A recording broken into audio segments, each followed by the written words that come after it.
बंदी छोड़ सतगुरु रामपाल जी परमेश्वर जी की जय हो।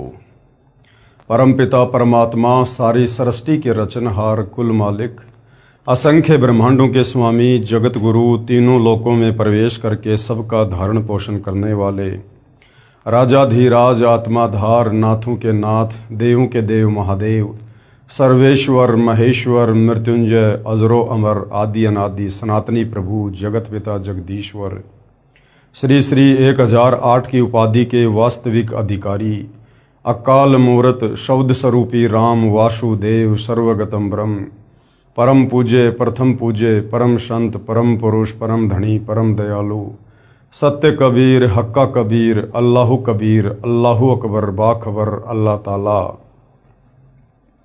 जगत के तारणहार जगत के मुक्तिदाता जगत के जगन्नाथ हारे के सहारे हिंदुओं के राम मुसलमानों के अल्लाह सिखों के वाहिगुरु ईसाइयों के मसीह दया के सागर दयानिधि करुणा के सागर करुणानिधि स्वयंभू परिभू संकट मोचन कष्ट हरण मंगल करण दुख भंजन अविगत कबीर निर्विषम निर्विकार परमात्मा अलय अलेख सतगुरु आदि अनादि सतगुरु असली मर्यादा पुरुषोत्तम असली राम असली कृष्ण असली घनश्याम असली मुरारी राजाओं के राजा महाराजाओं के महाराजा शहंशाहों के शहंशाह सम्राटों के सम्राट भगवानों के भगवान अल्लाहों के अल्लाह प्रभुओं के प्रभु मसीहाओं के मसीह सच्चे वाहिगुरु बाबाओं के बाबा पीरों के पीर सेठों के सेठ जगत सेठ सावड़सा सेठ सर्वगुण संपन्न अनंत कोटि कलाओं के स्वामी अनंत कोटि ब्रह्मांडों के नायक योगियों में महायोगी ध्यानियों में महाध्यानी सिद्धों में परम सिद्ध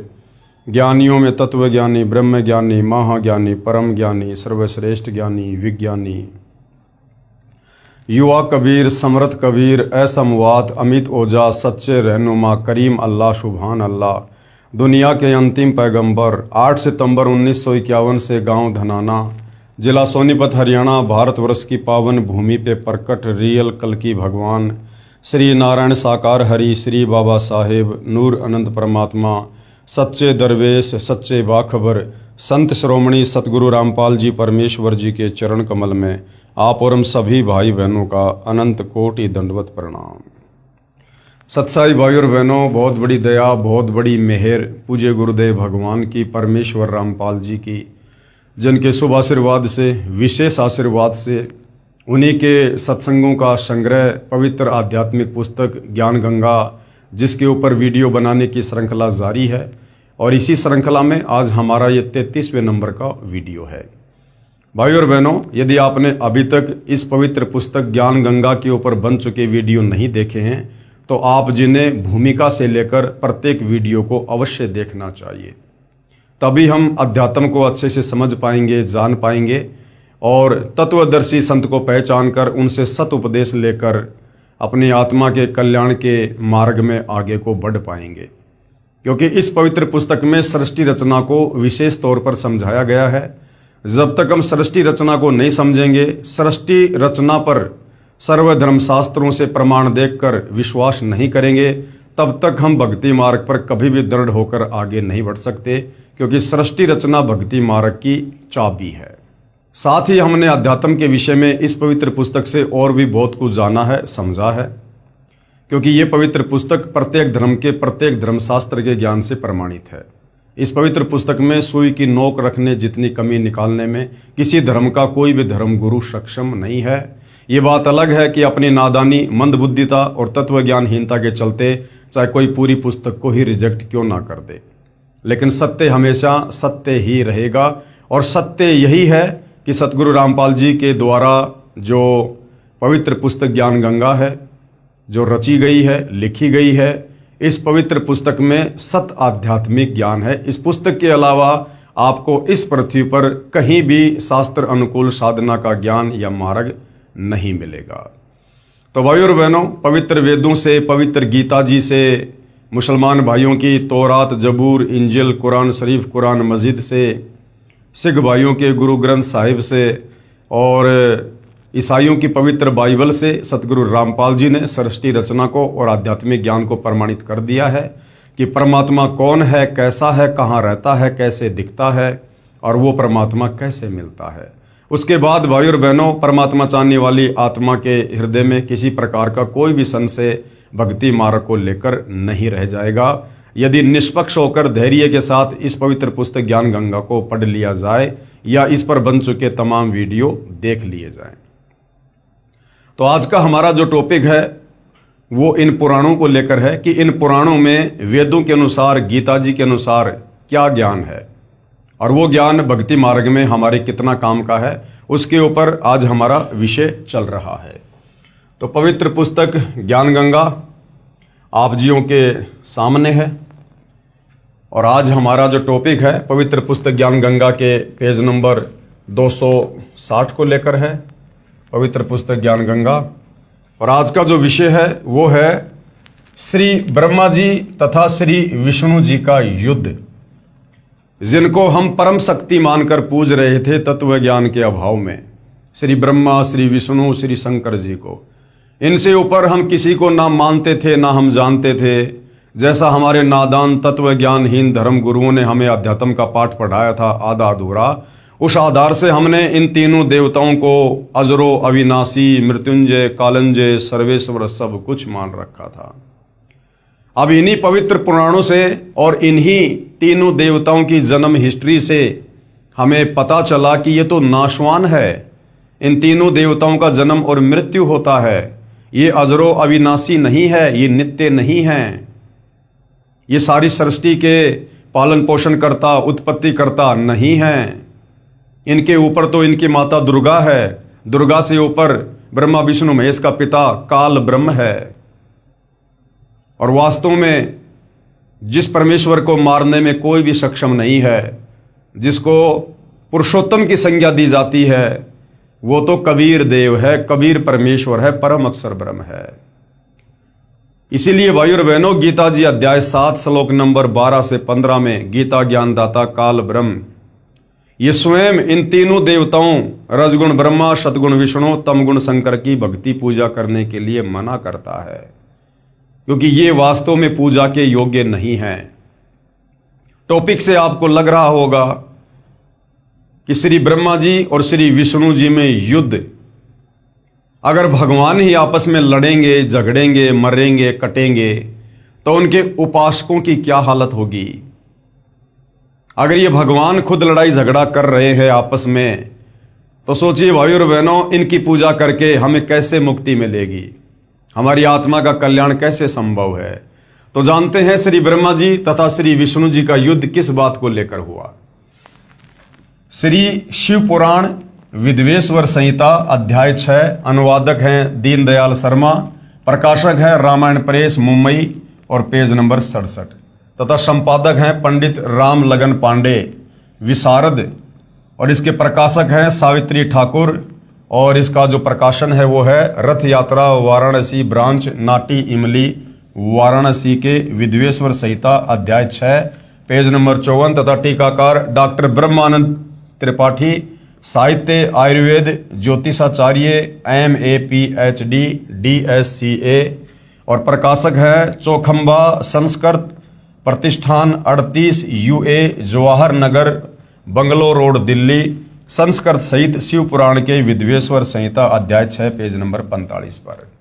ये हिंदुओं का ये पवित्र, ये प्रमाणित शास्त्र है। किसी को भी किसी प्रकार का कोई संदेह इस पवित्र शास्त्र पर नहीं है। इसका पेज नंबर, अध्याय नंबर सब कुछ सतगुरु रामपाल जी ने बता दिया है, आप जी खरीद कर देख सकते हैं, जो का त्यों आपको लिखा हुआ मिलेगा। श्री ब्रह्मा जी कौन? श्री ब्रह्मा जी श्री विष्णु जी के पास आए, यानी श्री ब्रह्मा जी श्री विष्णु जी के पास आए। उस समय श्री विष्णु जी लक्ष्मी सहित शेष सैया पर सोए हुए थे, साथ में अनुचर भी बैठे थे। श्री ब्रह्मा जी ने श्री विष्णु जी से कहा, बेटा उठ, देख तेरा बाप आया है, मैं तेरा प्रभु यानी भगवान हूं। ब्रह्मा जी, विष्णु जी, शंकर जी ये तीनों सगे भाई हैं। दुर्गा इन तीनों की माता है और काल ब्रह्म इन तीनों का पिता है, परंतु इनको भी आपस में इस गूढ़ सच्चाई का नहीं पता कि वास्तव में हमारा पिता कौन है। अब ये तीनों देवता कितने सक्षम हैं, कितना इनमें बुद्धि विवेक है, ब्रह्मा जी श्री विष्णु जी के पास गए। विष्णु जी आराम कर रहे थे अपने नौकर और अपनी पत्नी के साथ। ब्रह्मा जी जाकर कहते हैं, बेटा उठ, मैं तेरा बाप आया हूं, मैं तेरा भगवान आया हूं। इस पर विष्णु जी ने कहा, आओ बैठो, मैं तुम्हारा पिता हूं। उधर से विष्णु जी कह रहे हैं कि आओ आओ ब्रह्मा जी बैठो, मैं तुम्हारा बाप हूं। दो भाई आपस में एक दूसरे का बाप कह रहे हैं, बच्चों वाली लड़ाई। विष्णु जी बोले, तेरा मुंह टेढ़ा क्यों हो गया? ब्रह्मा जी ने कहा, हे पुत्र, हे बेटा, अब तुझे अभिमान हो गया है। मैं तेरा संरक्षक ही नहीं परंतु समस्त जगत का पिता हूं। श्री विष्णु जी ने कहा, रे चोर, ब्रह्मा जी को कह रहे विष्णु जी कि रे चोर, तू अपना बड़प्पन क्या दिखाता है? सर्व जगत तो मुझ में निवास करता है, जबकि ना सर्व जगत ब्रह्मा में निवास करता और ना विष्णु में निवास करता। जब इनको अपने बाप का नहीं पता कि हमारा बाप कौन है, उसका नाम क्या है, इन्होंने आज तक अपने बाप की शकल तक नहीं देखी और ये अपने आप को जगत पिता जगदीश्वर कह रहे हैं। विष्णु जी बोले, तू मेरी नाभि कमल से उत्पन्न हुआ और मुझसे ही ऐसी बातें कर रहा है। इतना कहकर दोनों भगवान आपस में हथियारों से लड़ने लगे। एक दूसरे के वक्ष स्थल पर आघात किए, छाती पर मुक्के मारे। ये देखकर सदाशिव, अब ये सदाशिव कौन है? ये काल, इनका पिता, ये काल ब्रह्म, जिसने प्रतिज्ञा कर रखी है कि मैं अपने तीनों बेटों ब्रह्मा विष्णु महेश को भी दर्शन नहीं दूंगा। इनका लड़ाई झगड़ा देखकर इनका पिता ये सदाशिव, ये काल रूपी ब्रह्म, इसने देखा ये क्या कर रहे हैं आपस में। अरे ये अगर लड़ेंगे झगड़ेंगे तो सृष्टि कैसे चलेगी? एक ब्रह्मांड की, तीन लोक की। मेरे भोजन का क्या होगा? जीवों की उत्पत्ति कैसे होगी? पालन पोषण कैसे होगा? संहार कैसे होगा? तो इनका पिता काल भगवान तुरंत वहां पर सदाशिव का रूप बनाकर आ गया, अपने तीसरे पुत्र शिव जी का रूप बनाकर आ गया। ये देखकर सदाशिव काल रूपी ब्रह्म ने एक तेजो में लिंग उन दोनों के बीच में खड़ा कर दिया।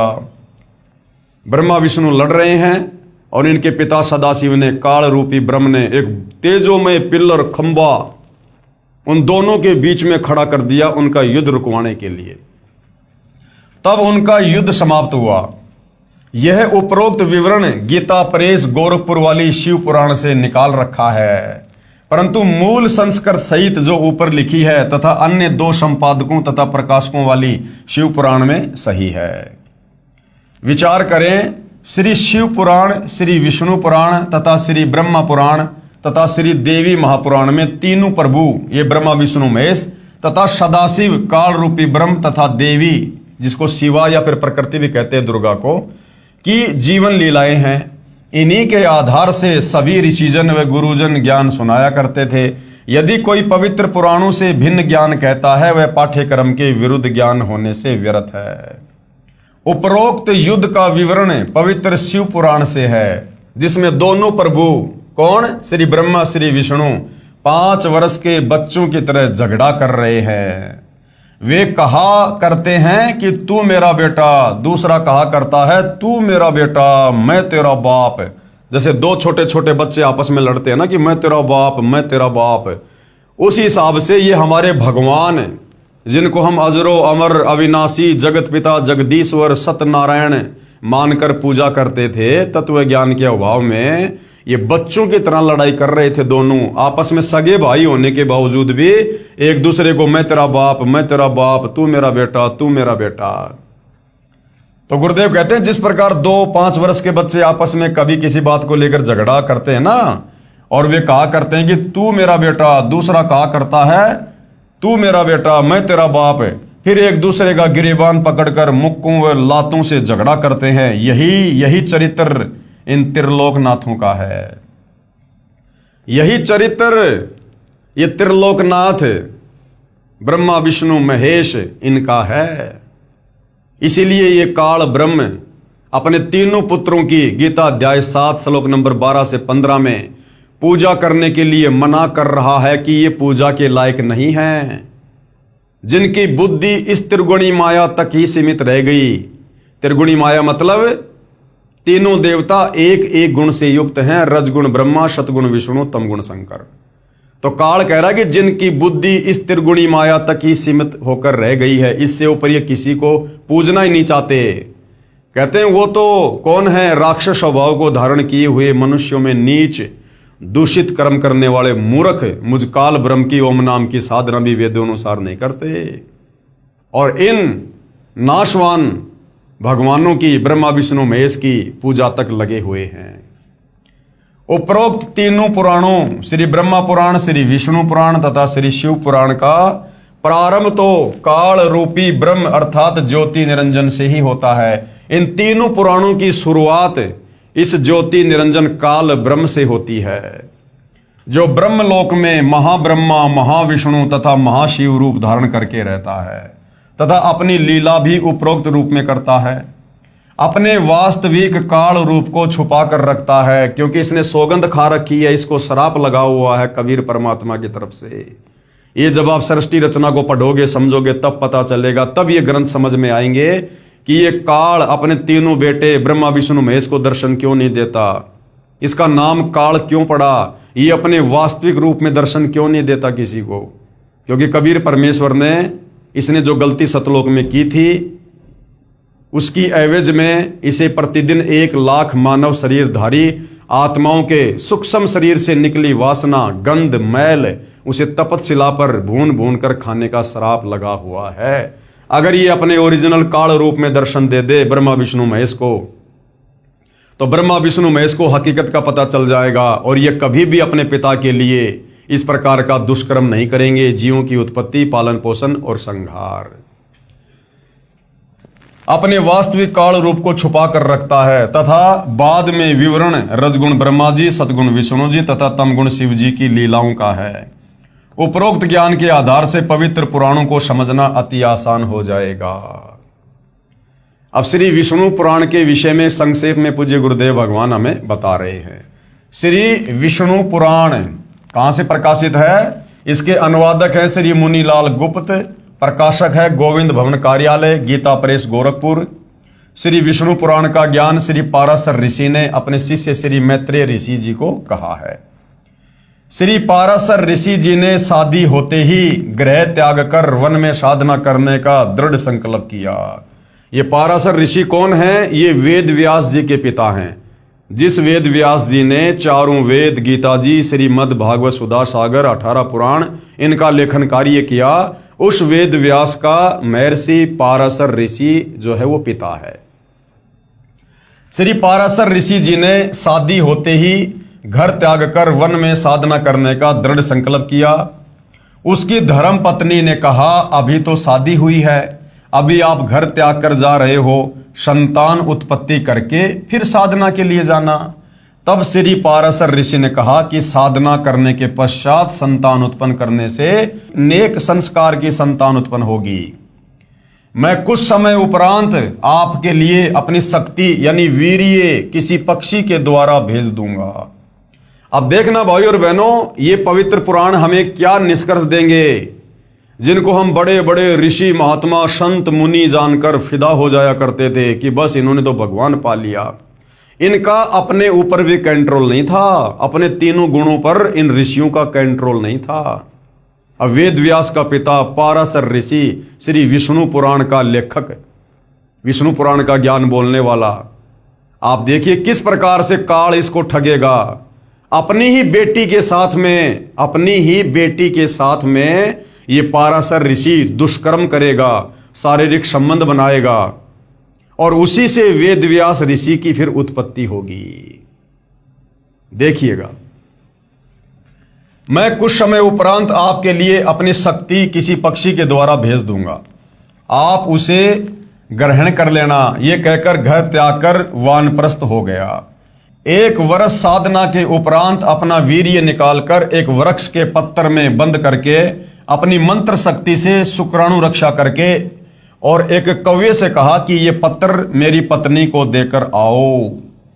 भाई और बहनों, कोई बड़ी बात नहीं, ये आध्यात्मिक शक्तियां होती हैं, इनसे बहुत कुछ हो जाता है, सब कुछ हो जाता है। अब वर्तमान में भक्ति रही नहीं, जिस कारण से इस कलयुग में लोगों ने विज्ञान का सहारा लेना पड़ रहा है। ये सारे के सारे कार्य, पहले आकाश में उड़ जाना और ये अस्त्र शस्त्र फेंक कर आकाश में इस प्रकार से लड़ाई करना, युद्ध करना, मंत्र शक्ति से हाथ में अस्त्र और शस्त्र आ जाना, ये सब पहले आध्यात्मिक शक्तियों से हुआ करते थे। अब वर्तमान में भक्ति किसी के पास रही नहीं, जिस कारण से अब विज्ञान ने अपना रूप ले लिया। कौवा उसे लेकर दरिया के ऊपर से उड़ा जा रहा था। उसकी चोंच से वह पत्थर दरिया में गिर गया। उसे एक मछली ने खा लिया। कुछ महीनों उपरांत उस मछली को एक मल्हा ने पकड़कर काटा। उसमें से एक लड़की निकली। मल्हा ने लड़की का नाम सत्यवती रखा। वही लड़की मछली के उदर से उत्पन्न होने के कारण मछोदरी नाम से भी जानी जाती थी। नाविक ने सत्यवती को अपनी पुत्री रूप में पाला।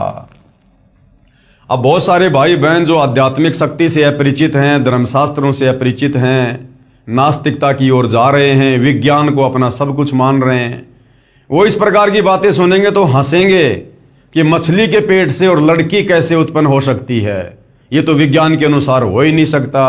अरे विज्ञान है क्या मेरे भाई? विज्ञान इस परमेश्वर की आध्यात्मिक शक्ति के आगे चरणों की धूल के बराबर भी नहीं है।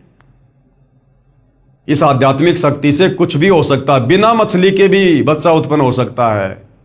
महर्षि वाल्मीकि ने जब सीता को श्री रामचंद्र जी ने जंगल में निकाल दिया था, एक घास का एक तिनका लेकर अपनी वचन शक्ति से और एक लड़का उत्पन्न कर दिया था, जिसका नाम रखा था कुश। कुश का मतलब होता है घास का तिनका। भाई कुछ भी हो सकता है। एक रक्त बीज नाम का राक्षस था। उसके शरीर से जब रक्त नीचे गिरता था, हर ड्रॉप में एक राक्षस उत्पन्न हो जाया करता था। तो भाइयों और बहनों, ये आध्यात्मिक शक्तियां हैं। आप और हम भक्ति मार्ग से बहुत दूर चले गए थे। अब धीरे धीरे सतगुरु रामपाल जी के आशीर्वाद से हम वापस अध्यात्म की ओर लौट रहे हैं। तब हमें विश्वास होगा कि अध्यात्म में परमेश्वर के आशीर्वाद से, उनकी शक्ति से कुछ भी हो सकता है। नाविक ने सत्यवती को अपनी पुत्री रूप में पाला। उस कौवे ने वापस जाकर श्री पाराशर जी को सर्व वृतांत बताया। पाराशर ऋषि ने जो अपनी बीज शक्ति, अपना वीर्य उस पेड़ के पत्ते में बांधकर अपनी वचन शक्ति से मंत्रित करके और उस कौवे को दे दिया था। कौवा लेकर उसकी पत्नी के पास जा रहा था। रास्ते में किसी दूसरे कौवे ने सोचा कि ये मांस का टुकड़ा लेकर जा रहा है। चीना झपटी में वो जो पत्ता था वो उस कौवे के मुख से गिर गया, उसमें तालाब में, दरिया में, और एक मछली ने उसको निगल लिया। अब भाइयों और बहनों, वो मंत्रित शक्ति थी। समय आने पर उससे संतान उत्पन्न होनी ही होनी थी। वो मछली ने निगल लिया। समय आने पर मछली के पेट से वो लड़की बनकर उत्पन्न हो गई, क्योंकि वो जो नाविक था उसने उस मछली को पकड़ा, धीरे धीरे उसको काटा तो उसमें से वो लड़की निकली। मछली के उदर से उत्पन्न होने के कारण मछोदरी नाम पड़ा। आगे चलकर उसका नाम रखा सत्यवती। तो भाइयों और बहनों, उस कौवे ने वापस जाकर पाराशर ऋषि को सारी बात बता दी थी कि ऐसे ऐसे वो जो बीज शक्ति थी वो तालाब में गिर गई और एक मछली ने उसको निगल लिया।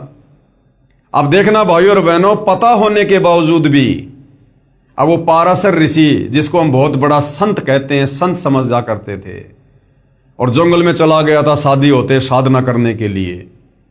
उसको सब कुछ पता होते हुए भी उसने अपनी ही बेटी के साथ में शारीरिक संबंध बनाए। कौवे ने वापस जाकर श्री पाराशर जी को सब बात बताई। जब साधना समाप्त करके श्री पाराशर जी 16 वर्ष उपरांत वापस आ रहे थे, दरिया पार करने के लिए मल्हा को पुकार कर कहा कि मुझे शीघ्र दरिया से पार कर, मेरी पत्नी मेरी प्रतीक्षा कर रही है। विषय वासना में डूबा जा रहा था, विषय वासना सता रही थी, जल्द से जल्द मैं अपनी पत्नी के पास जाऊं, विषय वासना से ग्रस्त था। उस समय मल्हा खाना खा रहा था। कौन मल्हा? वही मल्हा जिसने 16 साल पहले मछली का पेट काट के और वो लड़की पाली और पोसी, जो पाराशर ऋषि की बेटी थी। उस समय मल्हा खाना खा रहा था तथा श्री पाराशर ऋषि के बीज से, मछली से उत्पन्न 14 वर्षीय युवा कन्या अपने पिता का खाना लेकर वहीं पर उपस्थित थी। मल्लाह को ज्ञान था कि साधना तपस्या करके आने वाला ऋषि सिद्धि युक्त होता है, आज्ञा का शीघ्र पालन ना करने के कारण श्राप दे देता है।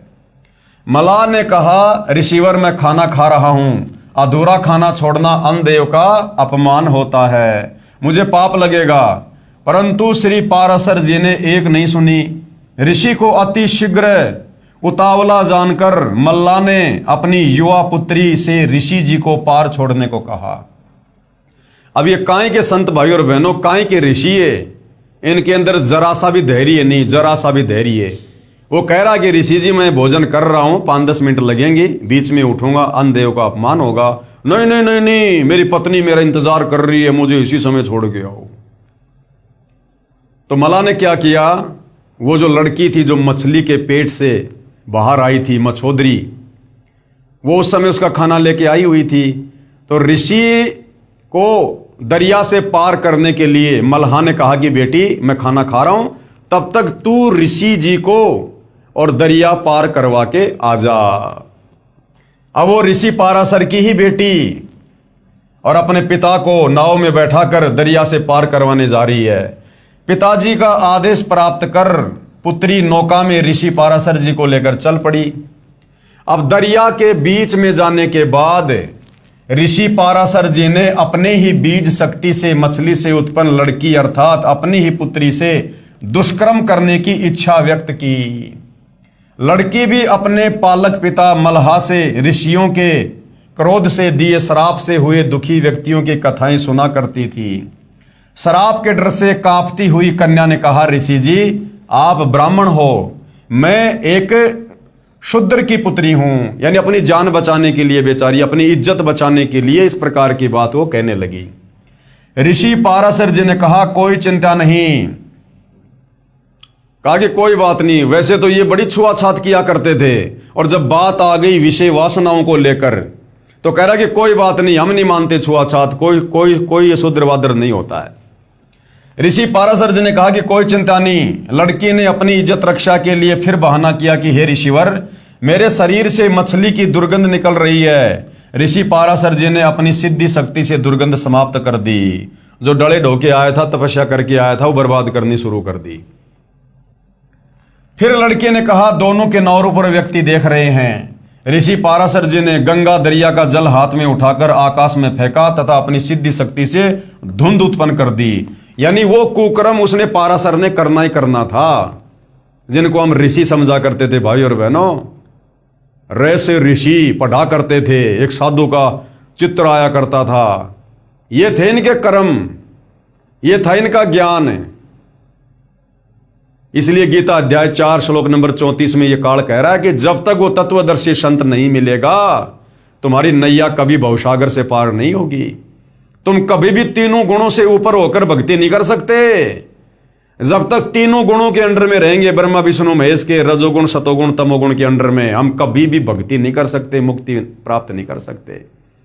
तो ये जितने बड़े बड़े ऋषि महात्मा संत साधु योगी थे, ये सब ब्रह्मा विष्णु महेश के तीनों गुणों से प्रभावित थे। अपना मनोरथ पूरा किया, यानी अंत में पाराशर ऋषि ने अपना मुंह काला किया।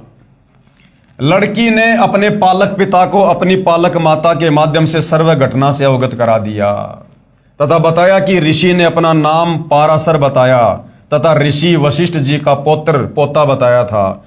समय आने पर कंवारी के गर्भ से श्री व्यास ऋषि उत्पन्न हुआ और समय आने पर उस मछोदरी से, सत्यवती से और वेदव्यास ऋषि की उत्पत्ति हुई। और अपनी ही बेटी से पाराशर ऋषि ने शारीरिक संबंध बनाकर अपने बेटे की उत्पत्ति की। तो भाई और बहनों, ये है इनका कैरेक्टर, ये है इनका चरित्र। इसलिए काल कहता है कि ये तीनों गुणों के जो उपासक है ना, ब्रह्मा विष्णु महेश के, ये राक्षस स्वभाव को धारण किए हुए मनुष्यों में नीच। अब बताओ, काहे का ऋषि है? कोई नीच मनुष्य इस प्रकार का कार्य करता है, जबकि वो शादीशुदा था। अपनी पत्नी को तो कह के आया था कि मैं पहले तपस्या करूंगा फिर संतान उत्पन्न करूंगा, और यहां रास्ते में कितना बड़ा कांड कर दिया अपनी बेटी के साथ में। और जिनको हम ऋषि संत महात्मा मान के जिनकी महिमा गाया करते थे, ये तो आम व्यक्ति से भी गिरे हुए चरित्र के व्यक्ति थे। तो अब सतगुरु रामपाल जी ने आकर भाई और बहनों इन पुराणों के माध्यम से, शास्त्रों के माध्यम से इन कथाओं से ये पर्दा उठाया है, हकीकत से पर्दा उठाया, जो आज से पहले हमारे नादान धर्म गुरुओं ने अपने धार्मिक धंधे के लिए इन कथाओं को सार्वजनिक ना करके छुपा रखा था। उसी श्री पाराशर जी के द्वारा श्री विष्णु पुराण की रचना हुई। अब बताओ, ऐसे पाराशर ऋषि के द्वारा जिसने अपनी बेटी के साथ में शारीरिक संबंध बना के और संतान उत्पन्न की, अब ऐसे पाराशर ऋषि के द्वारा लिखा गया विष्णु पुराण, और इसको पढ़ने से पढ़ने वाले को कहां सद्बुद्धि आएगी? जब लिखने वाले को सद्बुद्धि नहीं है तो उसके द्वारा लिखित शास्त्र को पढ़ने से पढ़ने वाले को कैसे सद्बुद्धि आएगी? श्री पाराशर जी ने बताया कि हे मैत्रेय, जो ज्ञान मैं तुझे सुनाने जा रहा हूं, यही प्रसंग दक्ष आदि मुनियों ने नर्मदा तट पर राजा पुरुतकुश को सुनाया था। राजा पुरुतकुश ने सारस्वत से और सारस्वत ने मुझसे कहा था। श्री पाराशर जी ने श्री विष्णु पुराण के प्रथम अध्याय श्लोक संख्या 31 पेज नंबर 3 में कहा है कि यह जगत विष्णु से उत्पन्न हुआ है। हो गया इसका ज्ञान? कह रहा कि यह जगत विष्णु से उत्पन्न हुआ है। विष्णु का उपासक था, इसलिए विष्णु को महिमा दे रहा है। विष्णु को खुद नहीं पता कि मेरे को शेषनाग की सैया पर किसने लेटा रखा था। उन्हीं में स्थित है, वे ही इसकी स्थिति और लय के करता हैं। अध्याय 2 श्लोक 15-16 पेज नंबर 4 में कहा कि हे द्विज, परब्रह्म का प्रथम रूप पुरुष अर्थात भगवान जैसा लगता है। परब्रह्म का नहीं, ब्रह्म का। इन्हें कुछ नहीं पता भाई और बहनों, शास्त्रों के बारे में इन ऋषियों को कुछ नहीं पता। ब्रह्म को ये परब्रह्म कह रहे हैं। ब्रह्म यानी काल का प्रथम रूप तो भगवान जैसा लगता है, परंतु व्यक्त महाविष्णु रूप में प्रकट होना तथा अव्यक्त अदृश्य रूप में वास्तविक काल रूप में 21वें ब्रह्मांड में रहना उसके अन्य रूप हैं तथा काल उसका परम रूप है। भगवान विष्णु जो काल रूप में तथा व्यक्त और अव्यक्त रूप से स्थिर होते हैं, ये उनकी बालवत लीला है। कोई लीला वाला नहीं है। परमात्मा का श्राप लगा हुआ है, अपना कर्म भोग रहा है। पाराशर ऋषि उसको लीला बता रहा है। अध्याय 2 श्लोक 27 पेज नंबर 5 में कहा कि हे मैत्रेय, प्रलय काल में प्रधान अर्थात प्रकृति के साम्य अवस्था में स्थित हो जाने पर, अर्थात पुरुष के प्रकृति से अलग स्थित हो जाने पर विष्णु भगवान का काल रूप प्रवृत्त होता है। अध्याय 2 श्लोक 28 से 30 पेज नंबर 5 पर क्या लिखा है? तदंतर यानी उसके बाद सर्ग काल उपस्थित होने पर उन परब्रह्म नहीं ब्रह्म, उस ब्रह्म यानी काल रूपी परमात्मा विश्व रूप सर्वव्यापी सर्वभूतेश्वर सर्वात्मा परमेश्वर ने अपनी इच्छा से विकारी प्रधान और अविकारी पुरुष में प्रविष्ट होकर उनको शोभित किया। जिस प्रकार क्रियाशील न होने पर भी गंध अपनी सनिधि मात्र से ही प्रधान व पुरुष को प्रेरित करते हैं। विशेष श्लोक संख्या 28 से 30 में स्पष्ट किया है कि प्रकृति यानी दुर्गा तथा पुरुष यानी काल प्रभु से अन्य कोई और परमेश्वर है जो इन दोनों को पुनः सृष्टि रचना के लिए प्रेरित करता है।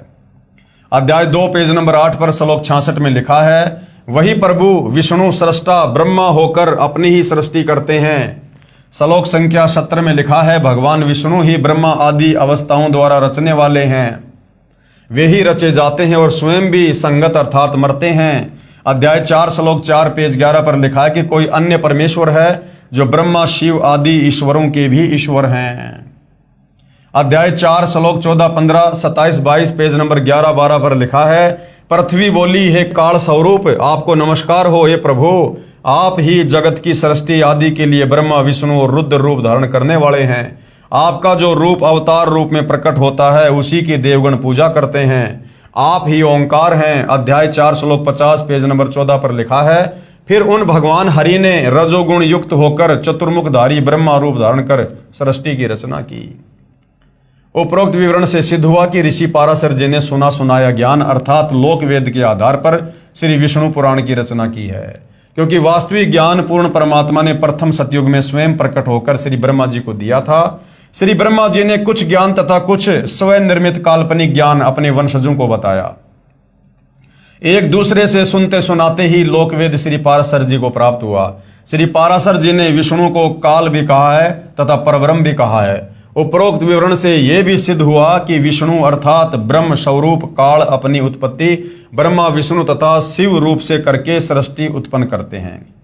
ब्रह्म यानी काल ही ब्रह्मलोक में 3 रूप में प्रकट होकर लीला करके छल करता है, वहां स्वयं भी मरता है। विशेष जानकारी के लिए कृपया पढ़ें प्रलय की जानकारी पुस्तक गहरी नजर गीता में अध्याय 8 श्लोक 17 की व्याख्या में। उसी ब्रह्मलोक में 3 स्थान बनाए हैं। इस काल ने ब्रह्मलोक में 3 गुप्त स्थान बनाए हैं जहां पर यह दुर्गा के सहयोग से तीनों पुत्रों की उत्पत्ति करता है। एक रजोगुण प्रधान, उसमें यही काल रूपी ब्रह्म अपना ब्रह्मा रूप धारण करके रहता है तथा अपनी पत्नी दुर्गा को साथ रखकर एक रजोगुण प्रधान पुत्र उत्पन्न करता है, उसका नाम ब्रह्मा रखता है। उसी से एक ब्रह्मांड में उत्पत्ति करवाता है। इसी प्रकार उसी ब्रह्मलोक में एक सतगुण प्रधान स्थान बना रखा है, स्वयं अपना विष्णु रूप धारण करके रहता है तथा अपनी पत्नी दुर्गा यानी प्रकृति को पत्नी रूप में रखकर एक सतगुण युक्त पुत्र उत्पन्न करता है, उसका नाम विष्णु रखता है। उस पुत्र से एक ब्रह्मांड में 3 लोकों पृथ्वी पाताल स्वर्ग में स्थिति बनाए रखने का कार्य करवाता है। इसका प्रमाण शिव पुराण गीता प्रेस गोरखपुर से प्रकाशित अनुवाद हनुमान प्रसाद पोदार चिमनलाल गोस्वामी रुद्र संहिता अध्याय 6 और 7 पेज नंबर 102 और 103 पर आपको मिल जाएगा। ब्रह्मलोक में ही एक तीसरा स्थान तमगुण प्रधान रचकर उसमें स्वयं शिव रूप धारण करके रहता है तथा अपनी पत्नी दुर्गा यानी प्रकृति को साथ रखकर पति पत्नी के व्यवहार से उसी तरह तीसरा बेटा तमोगुण युक्त उत्पन्न करता है, उसका नाम शंकर यानी शिव रखता है। इस पुत्र से 3 लोक के प्राणियों का संहार करवाता है। यानी घटिया कर्म में इस काल ने अपने तीनों बेटे ब्रह्मा विष्णु महेश को लगा रखा है। एक से उत्पत्ति करवाता है, दूसरे से स्थिति को कायम रखता है और तीसरे शंकर से संहार करवाता है। इसलिए ये काल अपने वास्तविक रूप में अपने तीनों बेटों को दर्शन नहीं देता। अगर इनको हकीकत का पता चल जाए कि हमारे बाप को रोजाना इस प्रकार से 1 लाख आत्मा खाने का श्राप लगा हुआ है और इसने हमारे माध्यम से यहाँ पर ये सृष्टि अपनी चला रखी है, तो ये कभी भी अपने बाप के दुष्कर्म में सहयोग नहीं देंगे। विष्णु पुराण में अध्याय 4 तक जो ज्ञान है वह काल रूप ब्रह्म अर्थात ज्योति निरंजन का है। अध्याय 5 से आगे का मिला जुला ज्ञान काल के पुत्र सतगुण विष्णु की लीलाओं का है तथा उसी के अवतार श्री राम श्री कृष्ण आदि का ज्ञान है। विचार करने की बात है कि श्री विष्णु पुराण का वक्ता श्री पाराशर ऋषि है और यही ज्ञान दक्ष आदि ऋषियों से पुरुकुत्स ने सुना, पुरुकुत्स से सारस्वत ने सुना तथा सारस्वत से श्री पाराशर ऋषि ने सुना। वह ज्ञान श्री विष्णु पुराण में लिपिबद्ध किया गया जो आज अपने कर कमलों में है। इसमें केवल एक ब्रह्मांड का ज्ञान भी अधूरा है। श्री देवी पुराण, श्री शिव पुराण आदि पुराणों का ज्ञान भी ब्रह्मा जी का दिया हुआ है। श्री पाराशर वाला ज्ञान श्री ब्रह्मा जी द्वारा दिए ज्ञान के समान नहीं हो सकता। इसलिए श्री विष्णु पुराण को समझने के लिए देवी पुराण तथा श्री शिव पुराण का सहयोग लिया जाएगा, क्योंकि यह ज्ञान दक्ष आदि ऋषियों के पिता श्री ब्रह्मा जी का दिया हुआ है। श्री देवी पुराण तथा श्री शिव पुराण को समझने के लिए श्रीमद् भगवत गीता तथा 4 वेदों का सहयोग लिया जाएगा, क्योंकि ये ज्ञान स्वयं भगवान काल रूपी ब्रह्म द्वारा दिया गया है, जो ब्रह्मा विष्णु तथा शिव जी का उत्पत्ति करता अर्थात पिता है। पवित्र वेदों तथा पवित्र श्रीमद् भगवत गीता जी के ज्ञान को समझने के लिए सवसम वेद अर्थात सूक्ष्म वेद का सहयोग लेना होगा। सूक्ष्म वेद है 5वां वेद, आदरणीय गरीबदास जी का सदग्रंथ साहिब और कबीर सागर, जो काल रूपी ब्रह्म के उत्पत्ति करता अर्थात पिता परम अक्षर ब्रह्म अर्थात कबीर देव का दिया हुआ है, जो कबीर गिरबी अर्थात कबीर वाणी द्वारा स्वयं सत्य पुरुष ने प्रकट होकर बोला था। ऋग्वेद मंडल 9 सूक्त 96 मंत्र 16 से 20 तक इसका प्रमाण है। आगे श्री ब्रह्मा पुराण। अब श्री ब्रह्मा पुराण के विषय में पूज्य गुरुदेव भगवान क्या समझा रहे हैं। इस पुराण के वक्ता श्री लोम हर्षण ऋषि जी हैं, जो श्री व्यास ऋषि जी के शिष्य हुए हैं, जिन्हें सूत जी भी कहा जाता है। श्री लोम हर्षण जी अर्थात सूत जी ने बताया कि ये ज्ञान पहले श्री ब्रह्मा जी ने दक्ष आदि श्रेष्ठ मुनियों को सुनाया था, वही मैं सुनाता हूं। इस पुराण के सृष्टि के वर्णन नामक अध्याय में पेज नंबर 227 से 279 तक कहा है कि श्री विष्णु जी सर्व विश्व के आधार हैं, जो ब्रह्मा विष्णु तथा शिव रूप से जगत की उत्पत्ति तथा पालन तथा संहार करते हैं। उस भगवान विष्णु को मेरा नमस्कार। और शुरुआत में इतना बड़ा झूठ बोल रखा है, श्री विष्णु जी को सारी सृष्टि का जगत पिता और पालक बता दिया गया है। क्योंकि भाई और बहनों, इनको सृष्टि रचना का ज्ञान नहीं था, इनको तत्वदर्शी संत प्राप्त नहीं था। इसलिए सतगुरु रामपाल जी बार बार कहते हैं कि भाई जब तक आप सृष्टि रचना को नहीं समझोगे, आप किसी भी शास्त्र को नहीं समझ पाओगे। जो नित्य सदसत स्वरूप तथा कारणभूत अव्यक्त प्रकृति है, उसी को प्रधान कहते हैं। उसी से पुरुष ने इस विश्व का निर्माण किया। कौन पुरुष ने? काल पुरुष ने, दुर्गा यानी प्रकृति के साथ मिलकर। अमित तेजस्वी ब्रह्मा जी को ही पुरुष समझो। अब यहां पर ये ब्रह्मा जी को कह रहे हैं कि भाई यही परमात्मा, यही भगवान है। वे समस्त प्राणियों की सृष्टि करने वाले तथा भगवान नारायण के आश्रित हैं। स्वयंभू भगवान नारायण ने, अब बताओ, विष्णु जी को तो स्वयंभू कह रहे हैं, जबकि काल और दुर्गा ने पति पत्नी व्यवहार करके इसकी उत्पत्ति की है। लेकिन सूत जी यहां पर अपनी अज्ञानता के चलते, सृष्टि रचना का ज्ञान ना होने के चलते क्या कह रहे हैं? स्वयंभू यानी स्वयं प्रकट होने वाले भगवान नारायण ने जल की सृष्टि की। नारायण से उत्पन्न होने के कारण जल को नार कहा जाने लगा, जबकि वास्तव में वेदों में नारायण कबीर परमात्मा जी को कहा गया है। क्योंकि कबीर परमेश्वर चारों युगों में सतलोक से चलकर शिशु रूप में किसी तालाब पर यानी जल पर कमल के विकसित फूल पर प्रकट होते हैं, जिस कारण परमेश्वर को नार प्लस आयन यानी जल पर प्रकट होकर आने वाले परमेश्वर को नारायण कहते हैं। तो असल में नारायण कौन है? कबीर परमात्मा। भगवान ने सर्वप्रथम जल पर विश्राम किया, इसलिए भगवान को नारायण कहा जाता है। भगवान ने जल में अपनी शक्ति छोड़ी, उससे एक सुवर्ण में अंड प्रकट हुआ, उसी में स्वयंभू ब्रह्मा जी की उत्पत्ति हुई। अब ये क्या है कि खिचड़ी ज्ञान बना दिया भाई और बहनों। ये ब्रह्मा जी ने क्या किया कि कुछ तो वेदों का ज्ञान और कुछ काल परिरणा खिचड़ी ज्ञान बना दिया। और क्या सुना रहे हैं? भगवान ने सर्वप्रथम जल पर विश्राम किया, इसलिए भगवान को नारायण कहा जाता है। फिर क्या कह रहे हैं? भगवान ने जल में अपनी शक्ति छोड़ी, उससे एक सुवर्ण में अंडा प्रकट हुआ। अब असल में सृष्टि रचना गुरुदेव ने बताया कि परमात्मा ने अक्षर पुरुष को निंद्रा से जगाने के लिए उस मानसरोवर से जल अपने हाथ में लिया, अपनी वचन शक्ति से अंडा बनाया, उसमें एक आत्मा प्रवेश की और उस मानसरोवर में छोड़ी। और जब छोड़ा तो उस अक्षर पुरुष ने गुस्से से अंडे की तरफ देखा तो अंडा दो भाग हो गया, उसमें से ये ज्योति निरंजन निकला, ये ब्रह्म, ये काल है। अब ब्रह्मा यहां पर खिचड़ी करके और बता रहा है। भगवान ने जल में अपनी शक्ति छोड़ी, उससे एक सुवर्ण में अंड प्रकट हुआ, उसी में स्वयंभू ब्रह्मा जी की उत्पत्ति हुई। ऐसा सुना जाता है, ऐसा सुना जाता है, कन्फर्म नहीं है, ऐसा सुना जाता है। 1 वर्ष तक अंडे में निवास करके श्री ब्रह्मा जी ने उसके 2 टुकड़े कर दिए, एक से धूलोक बन गया और दूसरे से भूलोक बन गया। ये है इनकी सृष्टि रचना देवताओं की, ये हमारे देवताओं की और ऋषि मुनियों की सृष्टि रचना है। देख लो भाई और बहनों। तत्पश्चात ब्रह्मा जी ने अपने रोष से रुद्र को प्रकट किया। उपरोक्त ज्ञान ऋषि लोमहर्षण यानी सूत जी का कहा हुआ है, जो सुना सुनाया लोक वेद है, जो पूर्ण नहीं है। क्योंकि वक्ता कह रहा कि ऐसा सुना जाता है, इसलिए पूर्ण जानकारी के लिए श्री देवी महापुराण, श्री शिव महापुराण, श्री मद भगवत गीता तथा चारों वेद और पूर्ण परमात्मा द्वारा तत्व ज्ञान जो शवशम वेद अर्थात कबीर वाणी कहा जाता है, उसके लिए पढ़िए गहरी नजर गीता में परमेश्वर का सार संदेश, परिभाषा प्रभु की तथा पुस्तक यथार्थ ज्ञान प्रकाश में। वास्तविक ज्ञान को स्वयं कलयुग में प्रकट होकर कबीर परमेश्वर जी ने अपने खास सेवक श्री धर्मदास साहिब जी बांधवगढ़ वाले को पुनः ठीक बताया। यानी ये सृष्टि रचना का ज्ञान जो ये देवी देवता आधा अधूरा ये खिचड़ी करके जगत को दे रहे थे सतयुग से 650 साल पहले कबीर परमेश्वर जी ने बनारस के काशी में प्रकट होकर 120 वर्ष तक परमेश्वर ने लीला की, अपने तत्व ज्ञान का प्रचार किया और अपने खास सेवक श्री धर्मदास जी को पूरा ज्ञान ठीक बताया और कबीर सागर नामक ग्रंथ में लिपिबद्ध करवाया। श्री पाराशर जी ने काल ब्रह्म को परब्रह्म भी कहा है तथा ब्रह्म भी तथा विष्णु भी कहा है तथा इसी को अनादि अर्थात अमर भी कहा है। इस ब्रह्म अर्थात काल का जन्म मृत्यु नहीं होती, इसी से ऋषि की बाल बुद्धि सिद्ध होती है।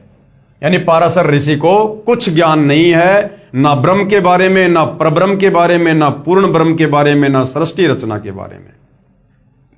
विचार करें, विष्णु पुराण का ज्ञान एक ऋषि द्वारा कहा है, जिसने लोकवेद यानी सुने सुनाए ज्ञान अर्थात दंत कथा के आधार से कहा है, तथा ब्रह्म पुराण का ज्ञान श्री लोमहर्षण ऋषि ने दक्ष आदि ऋषियों से सुना था, वह लिखा है। इसलिए उपरोक्त दोनों विष्णु पुराण तथा ब्रह्म पुराण को समझने के लिए श्री देवी पुराण तथा श्री शिव पुराण का सहयोग लिया जाएगा।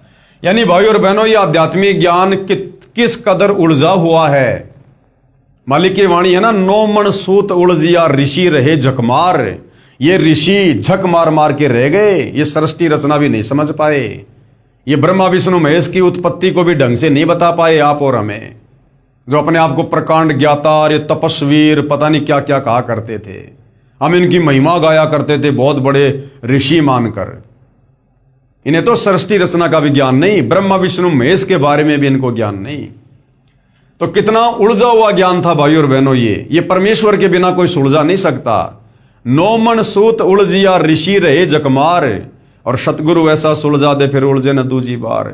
तो देखो सतगुरु रामपाल जी ने किस प्रकार से किस ग्रंथ का सहारा लेकर और किस प्रकार से किस ग्रंथ की सही सही व्याख्या करनी पड़ रही है।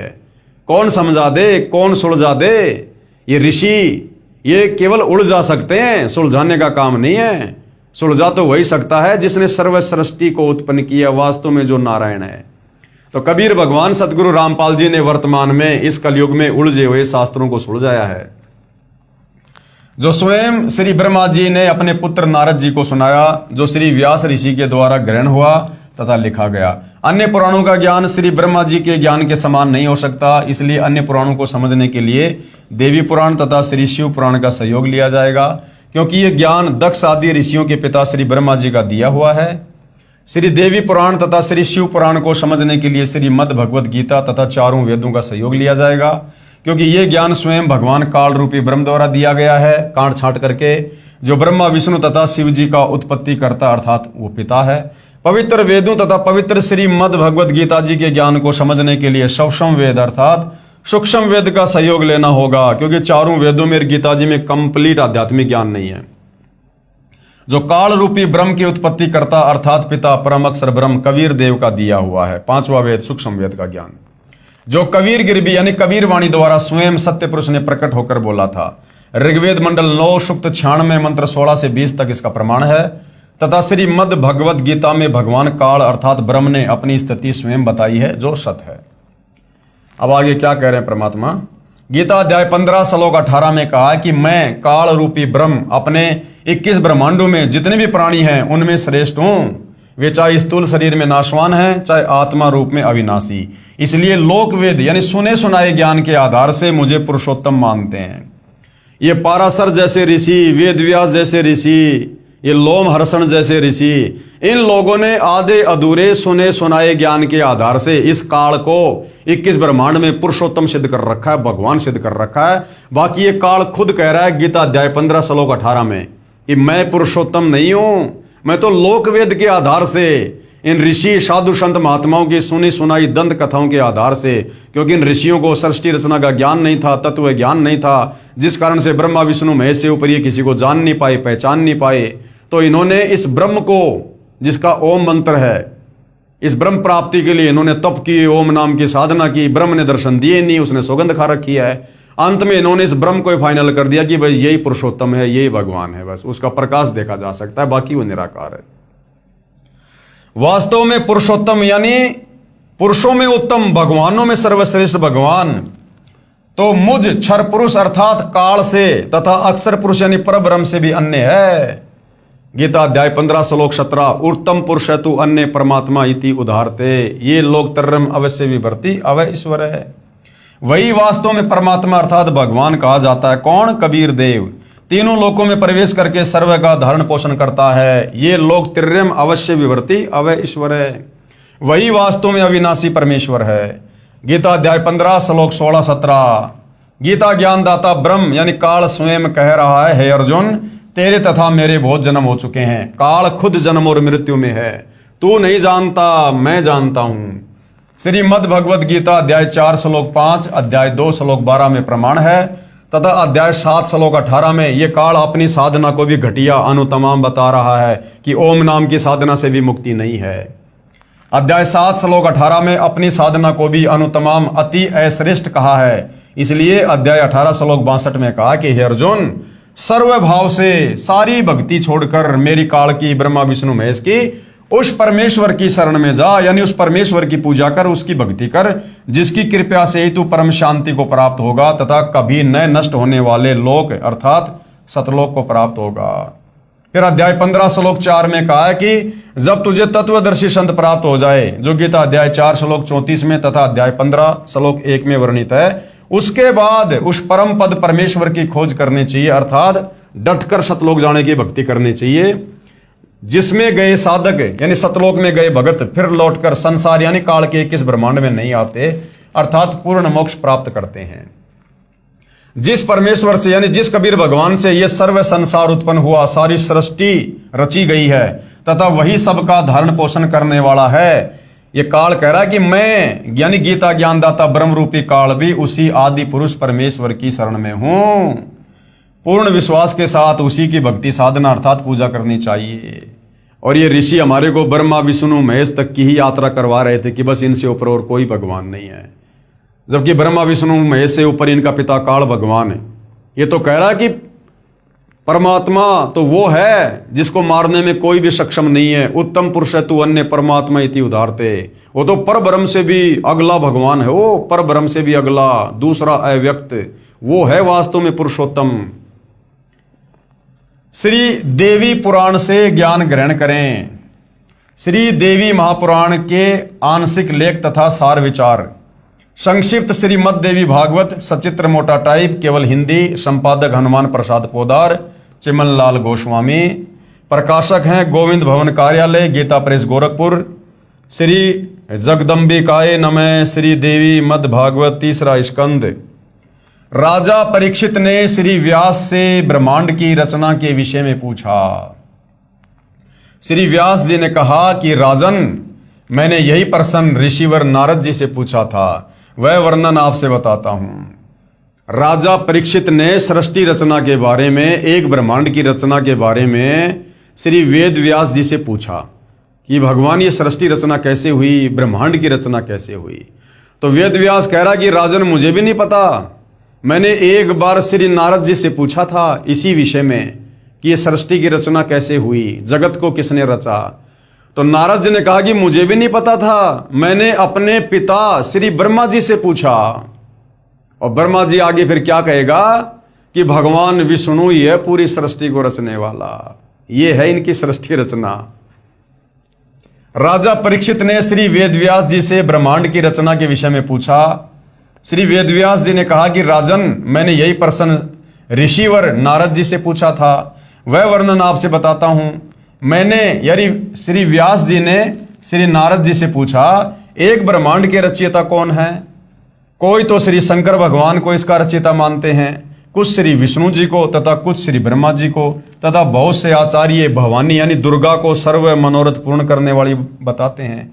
वे आदि माया महाशक्ति हैं तथा परम पुरुष के साथ रहकर कार्य संपादन करने वाली प्रकृति हैं, यानी काल के साथ मिलकर पति पत्नी व्यवहार करके सबकी जो है उत्पत्ति ये करते हैं। ब्रह्म के साथ यानी काल के साथ उनका अभेद संबंध है।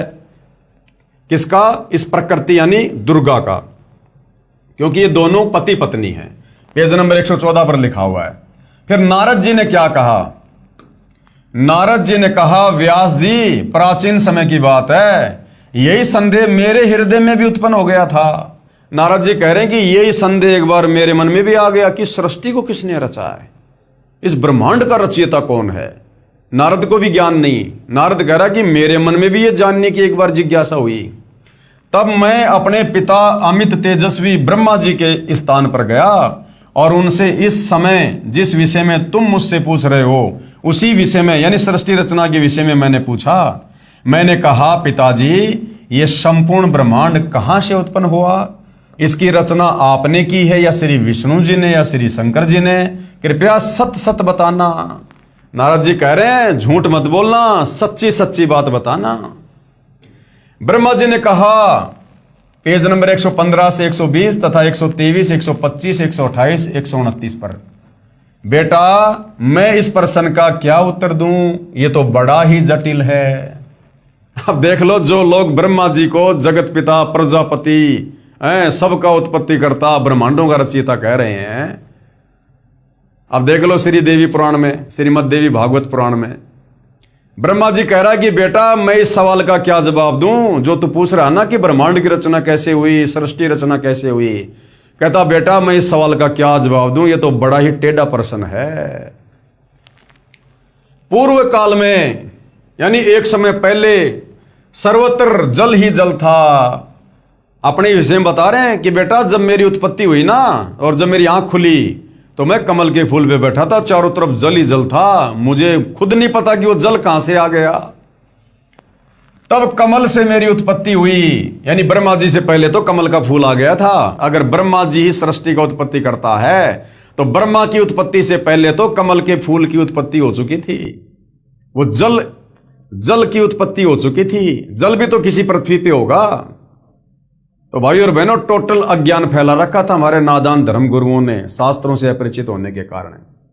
अब आपको भाई और बहनों लास्ट में सतगुरु रामपाल जी की स्थिति का पता चलेगा कि अब ये सारा का सारा रहस्य, ब्रह्मांड की रचना, काल की उत्पत्ति, परब्रह्म की उत्पत्ति, सात संग ब्रह्मांडों की उत्पत्ति, सतलोक की उत्पत्ति, ऊपर के लोकों की उत्पत्ति, अब कौन बता रहा है वर्तमान में? इन्हीं शास्त्रों से दिखा दिखा के प्रमाणित करके सतगुरु रामपाल जी। तो कौन परम शक्ति है सतगुरु रामपाल जी? स्वयं साक्षात कबीर देव, सर्व सृष्टि के रचनहार। तो ब्रह्मा जी कह रहा है कि बेटा ये बड़ा ही जटिल सवाल है। पूर्व काल में सर्वत्र जल ही जल था, तब कमल से मेरी उत्पत्ति हुई। मैं कमल की कर्णिका पर यानी उसकी डाली पर बैठकर विचार करने लगा, इस अगाध जल में मैं कैसे उत्पन्न हो गया, कौन मेरा रक्षक है। कमल का डंठल पकड़कर जल में उतरा। अब देखो भाई और बहनों, बहुत सारे भाई बहन जिनको आध्यात्मिक ज्ञान का अकाल पड़ा हुआ है, जब सतगुरु रामपाल जी 650 साल पहले कबीर परमेश्वर जी लीला करते हुए सतलोक से चलकर शिशु रूप में लहर तरा तालाब पर कमल के विकसित फूल पर प्रकट हुए, तो बहुत सारे लोग सवाल जवाब कर देते हैं कि कमल के फूल पे और एक बच्चा कैसे ठहर सकता है? ठहर ही नहीं सकता कमल के फूल पर। ये तुम्हारे ब्रह्मा जी कैसे ठहर गए युवा अवस्था में? अरे बच्चे में तो फिर भी इतना वजन नहीं होता। अरे ब्रह्मा जी तो युवा अवस्था में कमल के फूल पर चेत में आए थे, होश में आए थे। और ये तो देवता हैं ब्रह्मा जी, इनका तो कई मण वजन है, इनका तो कई हजार किलो वजन होगा। और ये ब्रह्मा जी क्या कह रहे हैं कि बेटा जब मेरी उत्पत्ति कमल के फूल पर हुई तो मैं कमल की उस कर्णिका पर, उसकी टहनी पर बैठकर और चारों तरफ देखने लगा कि कहीं धरती तो दिखाई नहीं दे रही। तो भाई ये ब्रह्मा जी युवा अवस्था में जब कमल के फूल पर बैठ सकते हैं, घूम सकते हैं, फिर सकते हैं, तो कबीर परमेश्वर जी ने कमल के फूल पर प्रकट होने में क्या दिक्कत हो रही है भाई? क्या कह रहा है? तब मेरी कमल से उत्पत्ति हुई, मैं उस कमल की कर्णिका पर बैठकर विचार करने लगा, इस अगाध जल में मैं कैसे उत्पन्न हो गया। ये लो जी, सारी सृष्टि का उत्पत्ति करता आप लोगों के अनुसार ब्रह्मा जी कमल के फूल पर बैठकर खुद विचार कर रहा है कि कमल के फूल पर मेरी उत्पत्ति कैसे होगी, मेरे को किसने उत्पन्न कर दिया। ब्रह्मा जी को खुद की सृष्टि का नहीं पता, खुद की उत्पत्ति का नहीं पता, खुद के बाप का नहीं पता, खुद की मां का नहीं पता। और हम ब्रह्मा जी को जगत पिता, प्रजापति, पता नहीं क्या क्या संज्ञा दे रहे थे। ब्रह्मा जी कह रहे हैं इस अगाध जल में मैं कैसे उत्पन्न हो गया, कौन मेरा रक्षक है, यानी कौन मेरा पिता है, किसने मुझे उत्पन्न किया है। कमल का डंठल पकड़कर जल में उतर गया। वहां मुझे शेष साई भगवान विष्णु का दर्शन हुआ। वे योग निंद्रा के वशीभूत होकर गाढ़ी नींद में सोए हुए थे। दुर्गा ने अचेत कर रखा था, उसके अंदर प्रवेश थी दुर्गा। इतने में भगवती योग निंद्रा याद आ गई, मैंने उनका शतवन किया। तब वे कल्याणमयी भगवती श्री विष्णु के विग्रह से यानी शरीर से निकलकर अचिंत्य रूप धारण करके आकाश में विराजमान हो गई। दिव्य आभूषण उनकी छवि बढ़ा रहे थे। जब योग निंद्रा भगवान विष्णु के शरीर से अलग होकर आकाश में विराजने लगे, तब तुरंत ही श्री हरि यानी विष्णु जी उठ बैठे। अब वहां मैं और भगवान विष्णु दोनों थे। वहीं रुद्र भी प्रकट हो गए, यानी शंकर जी को भी दुर्गा ने वहीं पर लाके खड़ा कर दिया, तीनों भाइयों को इकट्ठा कर दिया। हम तीनों को देवी ने कहा, ब्रह्मा विष्णु और महेश, तुम भली भांति सावधान होकर अपने अपने कार्य में संलग्न हो जाओ। सृष्टि यानी ब्रह्मा क्या करेगा? सृष्टि, रजोगुण के प्रभाव से जीवों की उत्पत्ति। विष्णु क्या करेगा? स्थिति, सबको मोह ममता में, पालन पोषण में। और शंकर क्या करेगा? संहार करेगा, मार मार के अपने पिता काल के पास भेजेगा रोजाना 1 लाख। ये तुम्हारे कार्य हैं। इतने में एक सुंदर विमान आकाश से उतर कर आया। तब उन देवी ने हमें आज्ञा दी, देवताओं निर्भीक होकर इच्छा पूर्वक इस विमान में प्रवेश कर जाओ। ब्रह्मा विष्णु और रुद्र, आज मैं तुम्हें एक अद्भुत दृश्य दिखलाती हूं। हम तीनों देवताओं को उस पर बैठे देखकर देवी ने अपने सामर्थ्य से विमान को आकाश में उड़ा दिया। इतने में हमारा विमान तेजी से चल पड़ा और वह दिव्य धाम ब्रह्मलोक में जा पहुंचा। वहां एक दूसरे ब्रह्मा विराजमान थे। ये काल वहां पर ब्रह्मा का रूप बनाकर विराजमान हो गया कि आगे चलकर ब्रह्मा विष्णु महेश को कहीं अहंकार ना हो जाए कि हम ही हैं बस जो भी हैं सृष्टि के रचयिता, पालन करता, उत्पत्ति करता। तो उस ब्रह्मलोक में दुर्गा ने विमान में बैठाकर इन तीनों को भेज दिया और वहां काल खुद ब्रह्मा का रूप बनाकर बैठ गया। वहां एक दूसरे ब्रह्मा विराजमान थे। उन्हें देखकर भगवान शंकर और विष्णु को बड़ा आश्चर्य हुआ।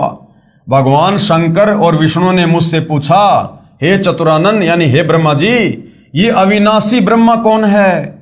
मैंने उत्तर दिया, नारद को कह रहे ब्रह्मा जी कि बेटा मैंने उत्तर दिया, मुझे कुछ नहीं पता। सृष्टि के अधिष्ठाता ये कौन है भगवान? मैं कौन हूं और हमारा उद्देश्य क्या है? इस उलझन में मेरा मन चक्कर काट रहा है। ब्रह्मा जी कह रहे मेरा तो सर फटा जा रहा है, इस टेंशन में चक्कर आ रहे हैं मेरे को। तो मैं कौन हूं, ये कौन है, मुझे नहीं पता भाई। बताओ। इतने में मन के समान तेजगामी वह विमान तुरंत वहां से चल पड़ा और कैलाश के सुरमय शिखर पर जा पहुंचा। वहां विमान के पहुंचते ही एक भव्य भवन से त्रिनेत्रधारी भगवान शंकर निकले। वे नंदी वृषभ पर बैठे थे। उस विमान को फिर काल के आदेश से दुर्गा ने कैलाश पर्वत पर भेज दिया जो उसी ब्रह्मलोक में है। और वहां पर यह काल शंकर का रूप बनाकर और बैल के ऊपर बैठकर आ गया। अब शंकर जी चक्कर काटेगा। क्षण भर के बाद ही वह विमान उस शिखर से भी पवन के समान तेज चाल से उड़ा और बैकुंठ लोक में पहुंच गया, जहां भगवती लक्ष्मी का विलास भवन था। बेटा नारद, वहां मैंने जो संपत्ति देखी उसका वर्णन करना मेरे लिए असंभव है। उस उत्तम पुरी को देखकर विष्णु का मन आश्चर्य से समुद्र में गोता खाने लगा। वहां कमल लोचन श्री हरि विराजमान थे। वहां पर एक विष्णु और बैठा हुआ था। ये काल विष्णु रूप में वहां पर बैठ गया और 4 भुजाएं थी। इतने में ही पवन से बातें करता हुआ वह विमान तुरंत उड़ गया। आगे अमृत के समान मीठे जल वाला समुद्र मिला। वहीं एक मनोहर द्वीप था। उसी द्वीप में एक मंगलमय मनोहर पलंग बिछा था। उस उत्तम पलंग पर एक दिव्य रमणी बैठी थी। ये दुर्गा विराजमान हो गई वहां पर। हम आकाश में कहने लगे, ये सुंदरी कौन है और इसका क्या नाम है? हम इसके विषय में बिल्कुल अनभिज्ञ हैं। नारद, यो संदेहग्रस्त होकर हम लोग वहां रुके रहे। तीनों देवता वहां पर खड़े ऐसे देख रहे हैं कि भाई हम कहां आ गए, ये क्या लीला चल रही है। तब भगवान विष्णु ने उस चारु शानी भगवती को देखकर विवेक पूर्वक निश्चय कर लिया कि वे भगवती जगदम्बिका हैं, यानी वो दुर्गा है। विष्णु ने पहचान लिया। काल ने बुद्धि दे दी विष्णु को, ज्ञान योग खोल दिया विष्णु का। तब उन्होंने यानी विष्णु ने कहा कि ये भगवती हम सबकी आदि कारण है, यानी ये हमारी माता है। महाविद्या और महामाया इसके नाम हैं। ये पूर्ण प्रकृति है। ये विश्वेश्वरी, वेद गर्भा एवं शिवा कहलाती है। ये वे ही दिव्यांगना हैं जिनके पर्यावरणन में मुझे दर्शन हुए थे, यानी बाल्य अवस्था में मुझे इसके दर्शन हुए थे। उस समय मैं बाल रूप में था। मुझे पालने पर ये झुला रही थी। वट वृक्ष के पत्थर पर एक सुदृढ़ सैया बिछी थी। उस पर लेटकर मैं पैर के अंगूठे को अपने कमल जैसे मुख में लेकर चूस रहा था तथा खेल रहा था। ये देवी गा गा कर मुझे झुलाती थी। वे ही ये देवी हैं, इनमें कोई संदेह की बात नहीं है। इन्हें देखकर मुझे पहले की बात याद आ गई। ये हम सबकी जननी है। क्या कह रहे हैं विष्णु जी कि ये हम सबकी जननी, यानी हम सबको पैदा करने वाली है ये दुर्गा, अर्थात ये दुर्गा इन तीनों देवताओं की मां है। श्री विष्णु ने समय अनुसार उन भगवती भुवनेश्वरी की स्तुति आरंभ कर दी। भगवान विष्णु बोले, प्रकृति देवी को नमस्कार, यानी दुर्गा जी को नमस्कार। भगवती विधात्री को निरंतर नमस्कार, तुम शुद्ध स्वरूपा हो, ये सारा संसार तुम्ही से उद्भासित हो रहा है। अब बताओ, ये ब्रह्मा विष्णु महेश तो अपनी माता दुर्गा को कह रहे हैं कि तुमने सारी सृष्टि रची है, सारा संसार तुम्ही से उद्भासित है। मैं यानी विष्णु, ब्रह्मा और शंकर, हम सभी तुम्हारी ही कृपा से विद्यमान हैं। कि मैं ब्रह्मा और विष्णु तो आपकी कृपा से विद्यमान है, आपसे ही हमारा जन्म हुआ है। हमारा आविर्भाव यानी जन्म और तिरोभाव यानी मृत्यु हुआ करता है।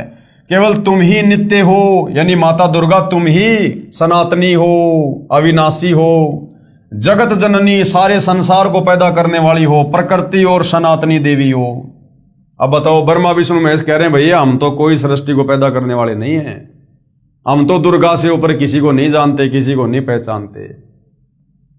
बाद में भगवान शंकर बोले, देवी यदि महाभाग विष्णु तुम्ही से प्रकट हुए हैं, यानी तुम्हारे से जन्म हुआ है, तो उसके बाद उत्पन्न होने वाले ब्रह्मा भी तुम्हारे बालक हुए, फिर मैं तमोगुणी लीला करने वाला शंकर क्या तुम्हारी संतान नहीं हुआ? अर्थात मुझे भी उत्पन्न करने वाली तुम ही हो, यानी मेरी मां भी तुम ही हो।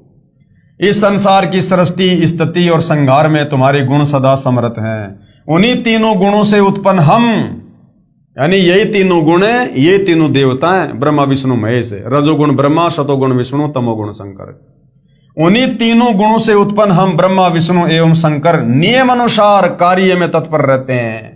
कि हमारी मनमर्जी नहीं चलती, हमारे को जो आज्ञा आपने दे रखी है हम तो उस आज्ञा में रह के अपना कार्य करते हैं। मैं, ब्रह्मा और शिव विमान पर चढ़कर जा रहे थे। विष्णु जी कह रहे हैं कि मैं, ब्रह्मा और शिव विमान पर चढ़कर जा रहे थे। हमें रास्ते में नए नए जगत दिखाई पड़े, नई नई सृष्टि दिखाई पड़ी। भवानी भला कहिए तो उन्हें किसने बनाया? इसलिए यही प्रमाण देखिए, श्रीमद् देवी भागवत महापुराण, सहभाष्टिकम, शयमातम, खेमरा श्री कृष्णदास प्रकाशक, बंबई।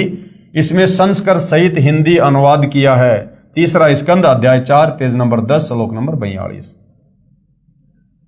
ब्रह्मा क्या कह रहा है? अहम ईश्वर है फिलते प्रभाव श्रेय वे जनी युता न यदायु नित्या के अन्य सुरा शतमख प्रमुखा चय नित्या नित्या तमेव जननी प्रकृति पुराणा। हिंदी अनुवाद क्या है?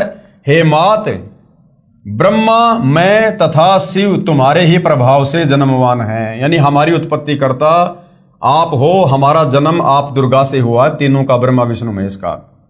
हम नित्य नहीं है, यानी हम अविनाशी नहीं है, हम अविनाशी नहीं हैं। फिर अन्य इंद्रादि दूसरे देवता किस प्रकार नित्य हो सकते हैं? कि माता दुर्गा, जब हम ब्रह्मा विष्णु महेश ही जन्म और मरण में हैं, तो फिर ये इंद्र या फिर अन्य 33 करोड़ देवी देवता कैसे अविनाशी हो सकते हैं? अर्थात वो भी जन्म और मरण में।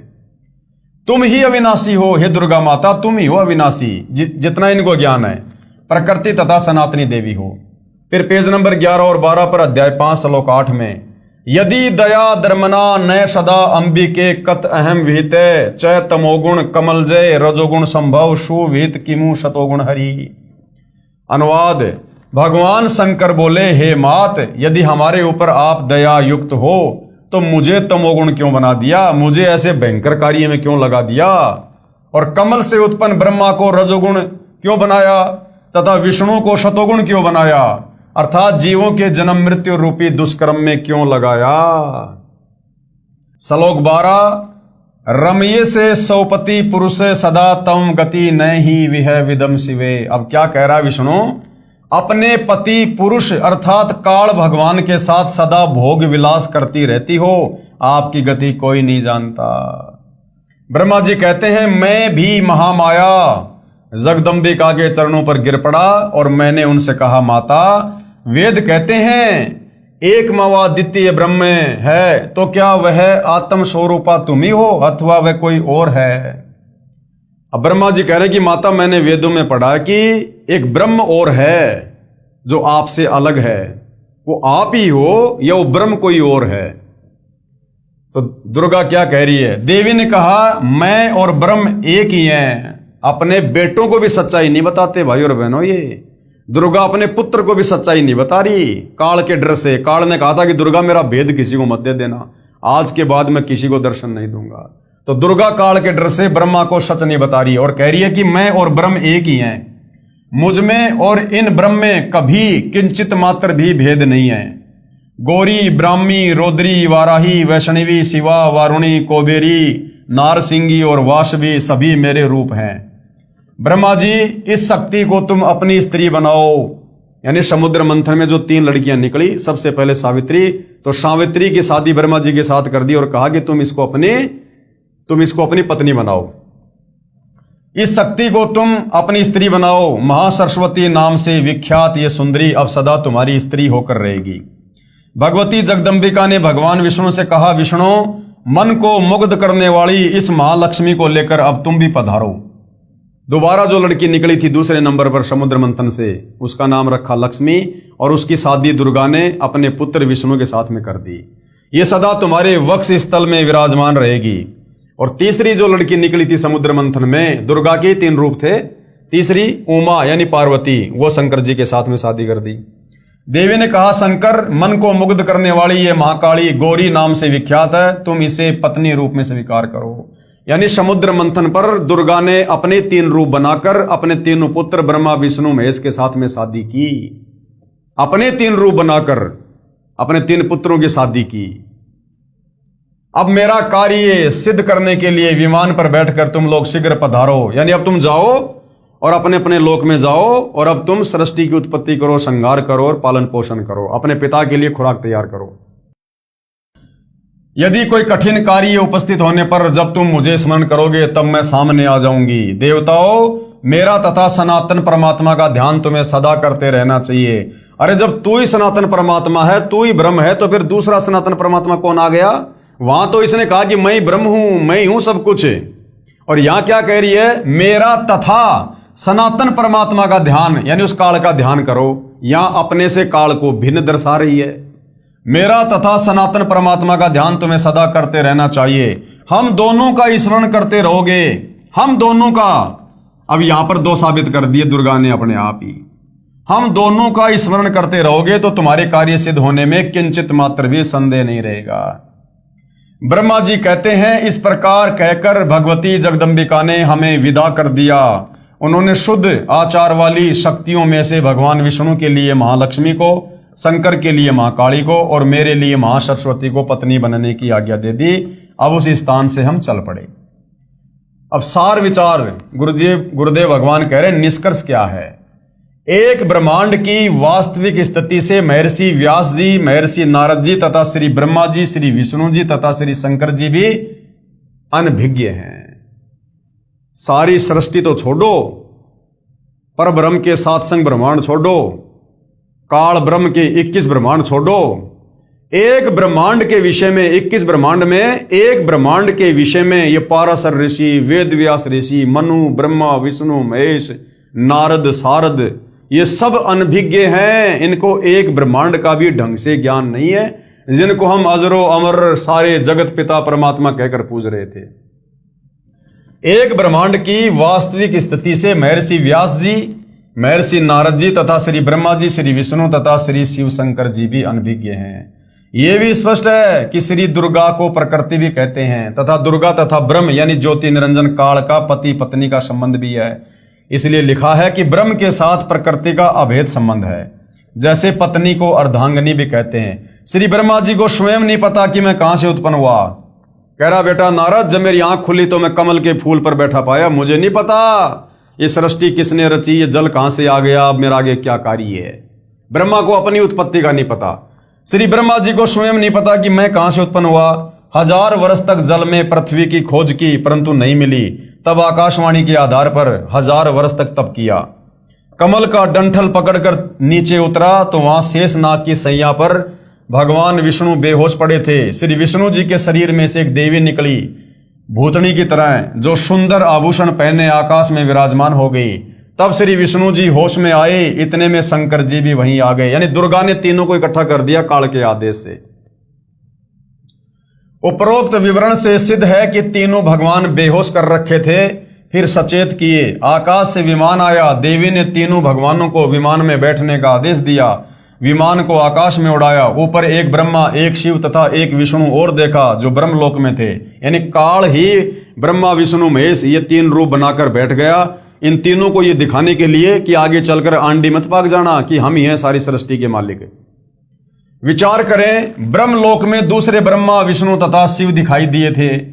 ये ज्योति निरंजन ब्रह्म की ही ये कलाबाजी है। वही अन्य तीन रूप धारण करके ब्रह्मलोक में तीन गुप्त स्थान, एक रजोगुण प्रधान क्षेत्र, एक शतोगुण प्रधान क्षेत्र, एक तमोगुण प्रधान क्षेत्र बनाकर रहता है तथा प्रकृति यानी दुर्गा अष्टंगी को अपनी पत्नी रूप में रखता है। जब ये दोनों रजोगुण प्रधान क्षेत्र में होते हैं तब ये महाब्रह्मा तथा दुर्गा महासावित्री कहलाते हैं। इन दोनों के सहयोग से जो बेटा इस रजोगुण प्रधान क्षेत्र में उत्पन्न होता है वह रजोगुण प्रधान होता है, उसका नाम ये ब्रह्मा रख देते हैं तथा जवान होने तक अचेत करके परवरिश करते रहते हैं। फिर कमल के फूल पर रखकर सचेत कर देते हैं। जब ये दोनों कौन, काल और दुर्गा, जब ये दोनों महाविष्णु तथा महालक्ष्मी रूप में काल ब्रह्म तथा दुर्गा शतोगुण प्रधान क्षेत्र में रहते हैं, तब दोनों के पति पत्नी व्यवहार से जो पुत्र उत्पन्न होता है वह शतोगुण प्रधान होता है, उसका नाम विष्णु रख देते हैं। कुछ दिन के पश्चात बालक को अचेत करके जवान होने तक परवरिश करते रहते हैं। फिर शेषनाग की सैया पर सुला देते हैं, फिर सचेत कर देते हैं। इसी प्रकार जब ये दोनों तमोगुण प्रधान क्षेत्र में होते हैं, कौन, काल और दुर्गा, इसी प्रकार जब ये दोनों तमोगुण प्रधान क्षेत्र में रहते हैं तब शिवा अर्थात दुर्गा तथा महाशिव अर्थात सदाशिव के यानी काल और दुर्गा के पति पत्नी व्यवहार से जो पुत्र इस क्षेत्र में उत्पन्न होता है वह तमोगुण प्रधान होता है, इसका नाम शिव रख देते हैं। इसे भी जवान होने तक अचेत रखते हैं, फिर जवान होने पर सचेत करते हैं। फिर तीनों को इकट्ठा करके विमान में बैठाकर ऊपर के लोगों का दृश्य दिखाते हैं, कहीं ये अपने आप को सर्वे सर्वा ना मान बैठे हैं। इनका अहंकार तोड़ने के लिए कि कहीं आगे चलकर ये अपने आप को ही भगवान ना मान बैठे, इसके लिए काल इनको ब्रह्मलोक में तीन रूप बनाकर ब्रह्मा विष्णु महेश के रूप बनाकर दिखाता है और ये तीनों देवता चक्कर में पड़ जाते हैं कि ये दूसरा ब्रह्मा कौन है, ये दूसरा विष्णु कौन है, ये दूसरा शिव कौन है। गुण प्रधान क्षेत्र को समझने के लिए एक उदाहरण है कि काल किस प्रकार से तीन क्षेत्र बना के रखता है, रजोगुण प्रधान क्षेत्र, शतोगुण प्रधान क्षेत्र और तमोगुण प्रधान क्षेत्र, और कैसे रजोगुण प्रधान क्षेत्र में रजोगुणी बेटा उत्पन्न होता है और शतोगुणी प्रधान क्षेत्र में शतोगुणी बेटा और तमोगुणी प्रधान क्षेत्र में किस प्रकार से तमोगुणी पुत्र ये उत्पन्न करते हैं। किसी मकान में 3 कमरे हैं, एक कमरे में देशभक्त शहीदों के चित्र लगे हों। जब व्यक्ति उस कमरे में जाता है तो उसके विचार भी देशभक्तों जैसे हो जाते हैं उन फोटोओं को देखकर। दूसरे कमरे में साधु संतों ऋषियों आदि के पोस्टर लगे हों। उस कमरे में प्रवेश करते ही मन शांत तथा भगवान की भक्ति की तरफ लग जाता है। और तीसरे कमरे में अश्लील फोटो, अर्धनग्न फोटो, स्त्री पुरुषों के चित्र लगे हों तो मन में स्वतः बकवास घर करने लग जाती है। इसी प्रकार जब ये काल और दुर्गा रजोगुण प्रधान क्षेत्र में होते हैं तो इन काल और दुर्गा के विचार रजोगुणी हो जाते हैं, अश्लील हो जाते हैं। और जब संतान उत्पन्न होती है तो उन्हीं विचारों की संतान उत्पन्न हो जाती है रजोगुण, ब्रह्मा जी। इसलिए ब्रह्मा जी रजोगुण के जो है ये प्रधान देवता हैं। और जब ये काल और दुर्गा शतोगुण प्रधान क्षेत्र में होते हैं तो वहां इनके विचार शतोगुणी हो जाते हैं। और शतोगुणी विचारों में जब ये पति पत्नी व्यवहार करके बच्चा उत्पन्न करते हैं तो वो शतोगुणी प्रधान बच्चा उत्पन्न होता है जिसका नाम ये विष्णु रखते हैं। और जब ये तीसरे प्रधान क्षेत्र तमोगुणी प्रधान क्षेत्र में होते हैं, ये काल महाशिव रूप में और दुर्गा को ये महागौरी रूप में रखता है, महापार्वती रूप में। और वो तमोगुणी प्रधान क्षेत्र है, मतलब जैसे गुस्सा वगैरह, क्रोध वगैरह, तो उस क्षेत्र में उनके विचार वैसे ही होते हैं तमोगुण वाले। और उस समय जब वो पति पत्नी व्यवहार करके संतान उत्पन्न करते हैं तो तमोगुणी संतान उत्पन्न होती है, उसका नाम ये शंकर रख देते हैं। इस प्रकार ऊपर ब्रह्मलोक में काल रूपी ब्रह्म ने 3 स्थान एक एक गुण प्रधान बनाए हैं। तीनों प्रभु रजगुण ब्रह्मा जी, सतगुण विष्णु जी, तमगुण शिव जी अपने गुणों का प्रभाव कैसे डालते हैं।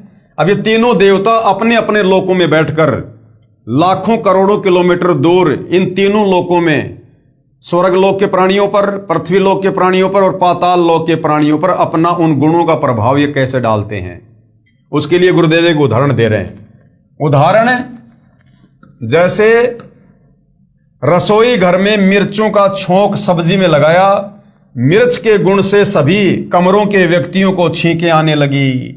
जैसे साकार वस्तु मिर्च तो रसोई में थी, परंतु उसकी निराकार शक्ति अर्थात गुण ने दूर बैठे व्यक्तियों को भी प्रभावित कर दिया। ठीक इसी प्रकार तीनों प्रभु श्री ब्रह्मा जी रजगुण, श्री विष्णु जी सतगुण तथा श्री शिव जी तमगुण अपने अपने लोक में रहते हुए तीन लोक, पृथ्वी लोक, पाताल लोक तथा स्वर्ग लोक के प्राणियों को प्रभावित रखते हैं। जैसे मोबाइल फोन की रेंज से फोन कार्य करता है, इसी प्रकार अदृश्य शक्ति रूपी गुणों से तीनों देवता अपने पिता काल ब्रह्म की सृष्टि उसके भोजन के लिए चला रहे हैं। दुर्गा का अपना अलग लोक भी है जिसमें ये अपने वास्तविक रूप में दर्शन देती है। फिर इनका विमान दुर्गा के द्वीप में पहुंचा, तब ज्योति निरंजन अर्थात काल रूपी ब्रह्म ने विष्णु जी को बचपन की याद प्रदान कर दी। तब श्री विष्णु जी ने बताया कि ये दुर्गा अपनी तीनों की मां है। मैं बालक रूप में पालने में लेटा था, ये मुझे लोरी देकर झुला रही थी। तब श्री विष्णु जी ने कहा कि हे दुर्गा, आप हमारी माता हो। मैं विष्णु, ब्रह्मा तथा शंकर तो जन्मवान है, यानी हमारा तो आपसे जन्म हुआ है। हमारा तो आविर्भाव का मतलब होता है जन्म, अर्थात जन्म, तथा तिरोभाव का मतलब होता है मृत्यु होती है। हम अविनाशी नहीं हैं, आप प्रकृति देवी हो। ये बात श्री शंकर जी ने भी स्वीकार की तथा कहा कि मैं तमोगुणी लीला करने वाला शंकर भी आपका ही पुत्र हूं। श्री विष्णु जी तथा श्री ब्रह्मा जी भी आपसे ही उत्पन्न हुए हैं। तो भाई और बहनों, कितने कंसेप्ट क्लियर कर दिए पूज्य गुरुदेव भगवान ने इन्हीं पुराणों से कि ब्रह्मा विष्णु महेश की माँ दुर्गा है, इनका जो बाप है, पिता है, वो काल है। दुर्गा और काल आपस में पति पत्नी हैं। ये तीनों देवता ब्रह्मा विष्णु महेश, इनका जन्म और मृत्यु होती है, ये अविनाशी नहीं है। कितने कंसेप्ट परमेश्वर जी ने क्लियर कर दिए। फिर इन तीनों देवताओं की शादी दुर्गा ने की। प्रकृति देवी दुर्गा ने अपनी शब्द शक्ति से अपने ही अन्य तीन रूप धारण किए और समुद्र में जाके छुप गई। श्री ब्रह्मा जी की शादी सावित्री से, श्री विष्णु जी की शादी लक्ष्मी से तथा श्री शिव की शादी उमा अर्थात काली से करके विमान में बैठाकर इनके अलग अलग द्वीपों इन लोकों में भेज दिया। ज्योति निरंजन यानी काल ब्रह्म ने अपने श्वासों द्वारा समुद्र में 4 वेद छुपा दिए। फिर प्रथम सागर मंथन के समय ऊपर प्रकट कर दिए। ज्योति निरंजन यानी काल के आदेश से दुर्गा ने 4 वेद श्री ब्रह्मा जी को दिए। ब्रह्मा ने दुर्गा यानी अपनी माता से पूछा कि वेदों में जो ब्रह्म है वो आप ही हो या कोई अन्य है। तो दुर्गा ने शुरू में तो झूठ बोल दिया। दुर्गा ने काल के डर से वास्तविकता छुपाने की चेष्टा करते हुए कहा कि मैं तथा ब्रह्म एक ही हैं, कोई भेद नहीं है। फिर भी वास्तविकता नहीं छुपी।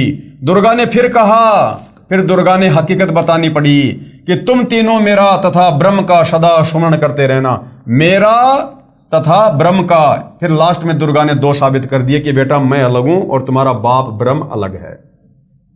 फिर तुम तीनों यानी तुम ब्रह्मा विष्णु महेश, मेरा यानी दुर्गा का और ब्रह्म यानी काल का सदा स्मरण करते रहना। हम दोनों का, या साफ साफ कह दिया, हम दोनों का यानी दुर्गा और काल का सुमरण करते रहने से यदि कोई कठिन कार्य होगा तो मैं तुरंत सामने आ जाऊंगी।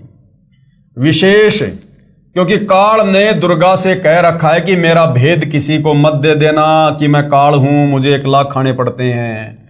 इस डर से दुर्गा सर्व जगत को वास्तविकता से अपरिचित रखती है। ये अपने पुत्रों को भी धोखे में रखते हैं। अब बताओ, आम व्यक्तियों को इनकी भक्ति पूजा से क्या मिलेगा, कैसे मोक्ष मिलेगा, जब ये दुर्गा अपने तीनों बेटों को भी धोखे में रखती है, सच्चाई नहीं बताती। इसका कारण है कि काल को श्राप लगा है 1 लाख मानव शरीरधारी प्राणियों का आहार नित्य करने का। अब ये सारी राम कहानी भाई और बहनों, श्राप क्यों लगा, किसने दिया, जिस कारण से ये गुप्त रहता है, किसी को दर्शन नहीं देता, दुर्गा के माध्यम से सारा काम करवाता है। ब्रह्मा विष्णु महेश की ड्यूटी लगा रखी है के गुण से युक्त करके। ये सारी राम कहानी उस समय पता चलेगी जब हम सृष्टि रचना को पढ़ेंगे, समझेंगे, एक बार नहीं कई बार। इसलिए गुरुदेव बार बार कहते हैं कि बच्चों सृष्टि रचना को अच्छे से पढ़ो, समझो। सृष्टि रचना को समझे बिना कोई भी धर्म ग्रंथ हमारी समझ में नहीं आएगा। इसलिए अपने तीनों बेटों से अपना आहार तैयार करवाता है ये काल। श्री ब्रह्मा जी के रजोगुण के प्रभाव से सर्व प्राणियों से संतान उत्पत्ति करवाता है। श्री विष्णु जी के सतोगुण से एक दूसरे में मोह उत्पन्न करके स्थिति अर्थात काल जाल में रोक के रखता है। तथा श्री शंकर जी के तमोगुण से संहार करवाकर अपना आहार तैयार करवाता है। फिर तीनों भगवानों को भी मार कर खाता है। समय आने पर जब ब्रह्मा विष्णु महेश का शरीर छूटता है, क्योंकि ये तो जन्मवान है, जन्म और मृत्यु है, 21 ब्रह्मांड में सब जन्मते और मरते हैं। काल भी जन्मता और मरता है, दुर्गा भी जन्मती और मरती है। तो ब्रह्मा विष्णु महेश जो काल और दुर्गा से उत्पन्न है, ये भला कैसे अविनाशी हो सकते हैं?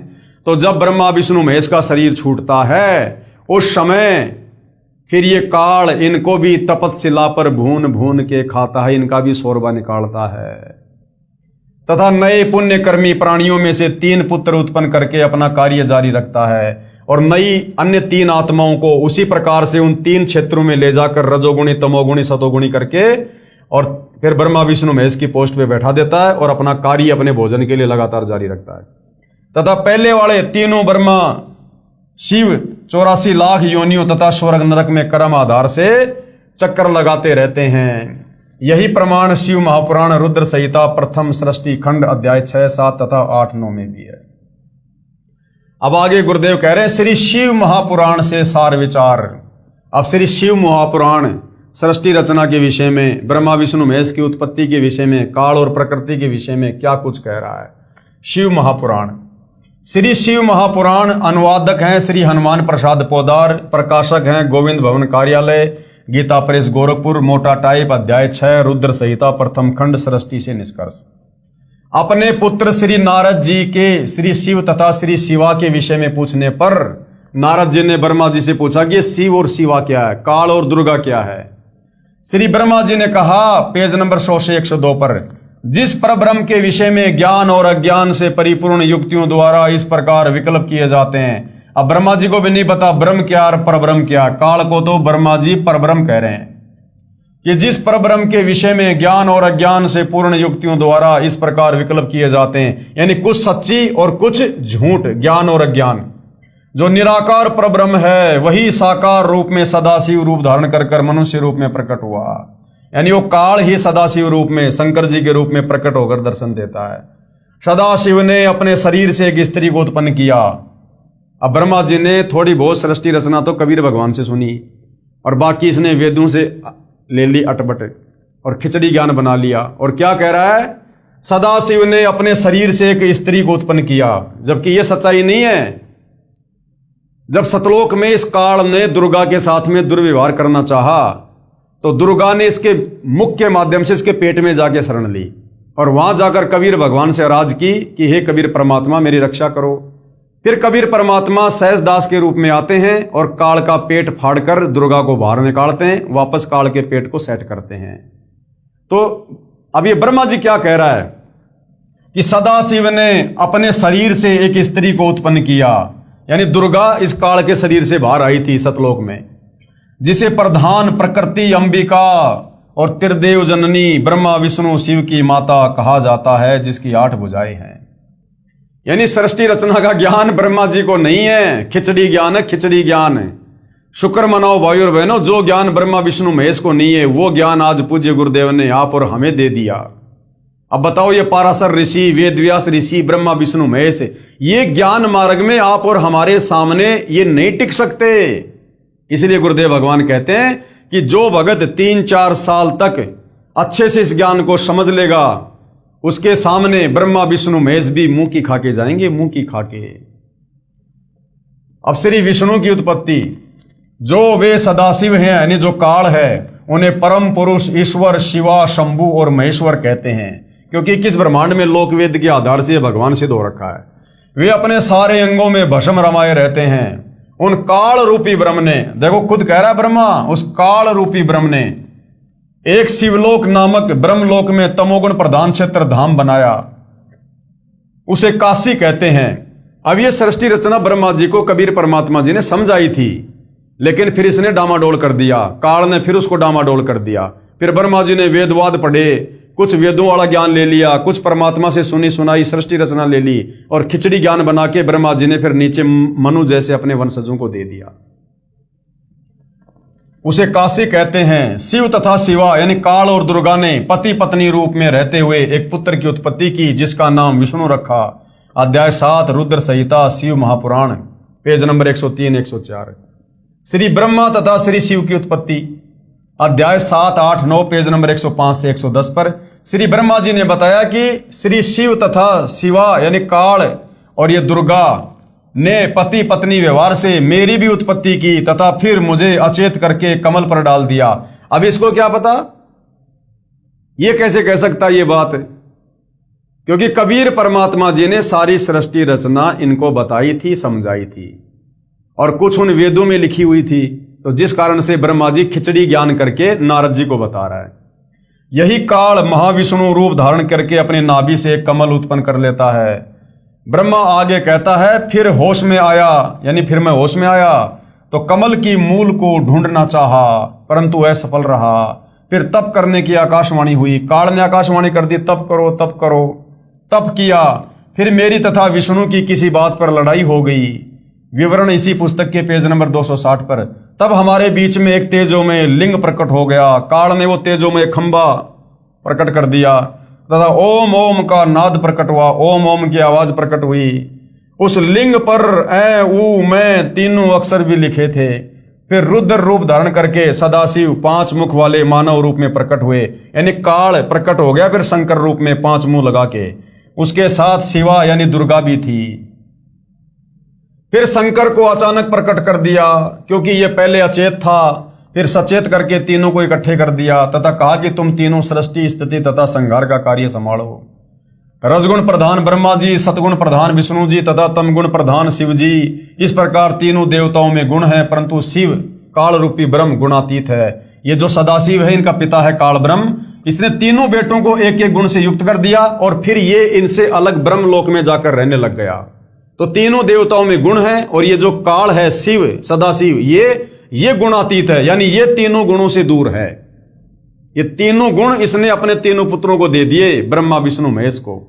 है तो ये भी तीनों गुणों से युक्त है, लेकिन ये और ये तीनों देवता परस्पर अलग अलग रहते हैं। इसलिए कह रहा है इस प्रकार तीनों देवताओं में गुण है ब्रह्मा विष्णु महेश में, परंतु शिव यानी काल रूपी ब्रह्म गुणातीत है, गुणातीत माने गए हैं। पृष्ठ 110 पर अब गुरुदेव भगवान क्या कह रहे हैं, सार विचार, यानी अभी आपको जो सारी बातें बताई हैं इन पुराणों से लिखी हुई दिखाई हैं, पेज नंबर अध्याय नंबर सब।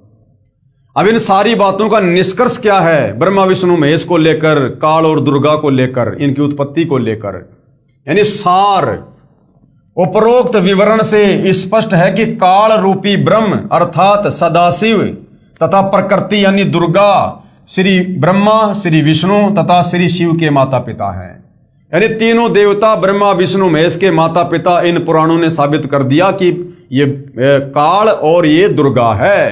काल को ब्रह्म भी कहते हैं, सदाशिव भी कहते हैं, दुर्गा को जो है प्रकृति और जो है प्रधान भी कहते हैं। यानी काल और दुर्गा ये ब्रह्मा विष्णु महेश के जनक हैं, इनके माता पिता हैं।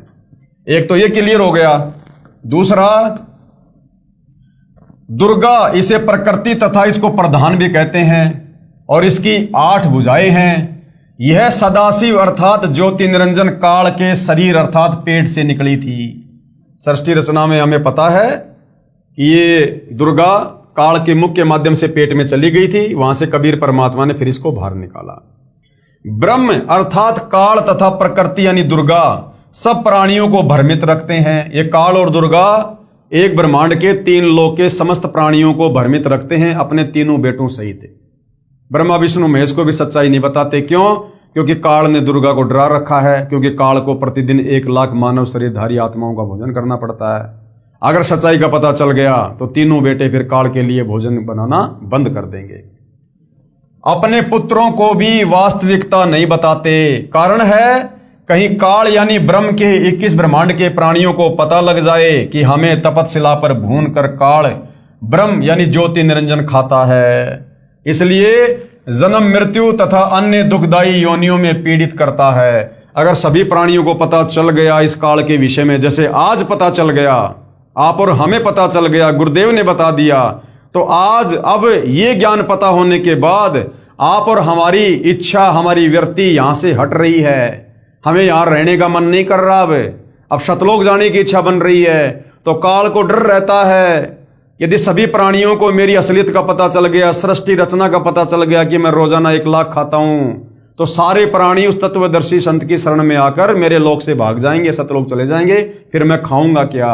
इसलिए ये अपने काल रूप में ना तो सच्चाई बताता, ना किसी को दर्शन देता, तथा अपने तीनों पुत्रों रजगुण ब्रह्मा जी, सतगुण विष्णु जी, तमगुण शिव जी से उत्पत्ति, स्थिति, पालन तथा संहार का कार्य करवाकर अपना भोजन तैयार करवाता है। क्योंकि काल को 1,00,000 मानव शरीरधारी प्राणियों का आहार करने का श्राप लगा है।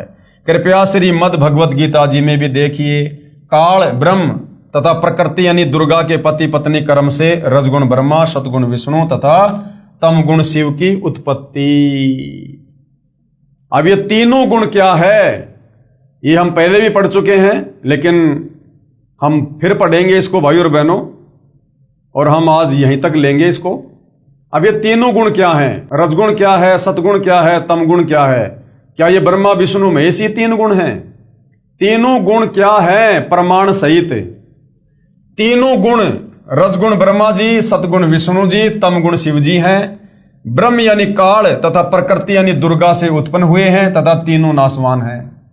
इसका प्रमाण कहां है? गीता प्रेस गोरखपुर से प्रकाशित श्री शिव महापुराण, जिसके संपादक हैं श्री हनुमान प्रसाद पोदार, पेज नंबर 110, अध्याय 9 रुद्र संहिता। इस प्रकार क्या लिखा हुआ उसमें भाई और बहनों, आपको शब्दा शब्द बताया जा रहा है, शास्त्रों से बाहर एक भी शब्द नहीं मिलेगा। देख लेना उठा के अध्याय और पेज नंबर। इस प्रकार ब्रह्मा विष्णु तथा शिव तीनों देवताओं में गुण हैं, परंतु शिव यानी वो काल ब्रह्म इनका पिता वो गुणातीत कहा गया है। दूसरा प्रमाण गीता प्रेस गोरखपुर से प्रकाशित श्रीमद् देवी भागवत पुराण, जिसके संपादक हैं श्री हनुमान प्रसाद पोदार, चिमनलाल गोस्वामी, तीसरा स्कंद, अध्याय 5, पेज नंबर 123। क्या लिखा है? भगवान विष्णु ने दुर्गा की स्तुति की, कहा मैं विष्णु ब्रह्मा तथा शंकर तुम्हारी कृपा से विद्यमान है। हमारा तो आविर्भाव यानी जन्म होता है तथा तिरोभाव यानी मृत्यु होती है। हम नित्य यानी अविनाशी नहीं हैं। तुम ही नित्य हो, जगत जननी हो, प्रकृति और सनातनी देवी हो। फिर भगवान शंकर ने क्या कहा अपनी माता दुर्गा की स्तुति करते हुए? भगवान शंकर ने कहा, यदि भगवान ब्रह्मा तथा भगवान विष्णु तुम्ही से उत्पन्न हुए हैं, तो उनके बाद उत्पन्न होने वाला मैं तमोगुणी लीला करने वाला शंकर क्या तुम्हारी संतान नहीं हुआ? अर्थात हे मां दुर्गा, मुझे भी उत्पन्न करने वाली तुम ही हो। इस संसार की सृष्टि स्थिति संहार में तुम्हारे गुण सदा सर्वदा हैं। इन्हीं तीनों गुणों से उत्पन्न, रजगुण से ब्रह्मा, सतगुण से विष्णु, तमगुण से शंकर, इन्हीं तीनों गुणों से उत्पन्न हम ब्रह्मा विष्णु तथा शंकर नियम अनुसार कार्य में तत्पर हैं। यानी हम स्वतंत्र नहीं हैं। हमें आपके द्वारा जिस प्रकार से कार्य दिया जाता है हम वही कार्य करते हैं। उपरोक्त यह विवरण केवल हिंदी में अनुवादित श्री देवी महापुराण से है, जिसमें कुछ तथ्यों को छुपाया गया है इन अनुवादकर्ताओं के द्वारा तत्व ज्ञान ना होने के कारण। इसलिए यही प्रमाण देखिए श्रीमद् देवी भागवत महापुराण सभाष्टिकम शय मातम्य, खेमराज श्री कृष्णदास प्रकाशन, मुंबई। इसमें संस्कृत सहित हिंदी अनुवाद किया है। तीसरा स्कंद, अध्याय 4, पेज 10, श्लोक 42। अब यहां लिखा भाई और बहनों, अहम ईश्वर है फिल ते प्रभावत्स्वे वै जनी युतान यदा तु नित्या। अब भाई और बहनों ये संस्कृत में लिखा हुआ है। अब आप और हमने क्या लेना देना संस्कृत से? ये संस्कृत जानने वाले झक मरा मरा के रह गए, ये आज तक नहीं समझ पाए। और सतगुरु रामपाल जी ने सिंपल भाषा में सृष्टि रचना को समझाकर ये सारे शास्त्र पुराण ग्रंथ आज आप और हमारी उंगलियों पे पढ़ा दिए, उंगलियों पे रटा दिए गुरुदेव भगवान ने। तो क्या करेंगे हम संस्कृत को पढ़ के? अरे वो कहते हैं ना कि भाई आम खाने से मतलब है या फिर पेड़ गिरने से। तो हमारे को गुरुदेव भगवान ने मोक्ष का मार्ग बता दिया। आज इस वैज्ञानिक युग में परमात्मा ने सर्व धर्म शास्त्रों का सभी भाषाओं में अनुवाद करवा दिया।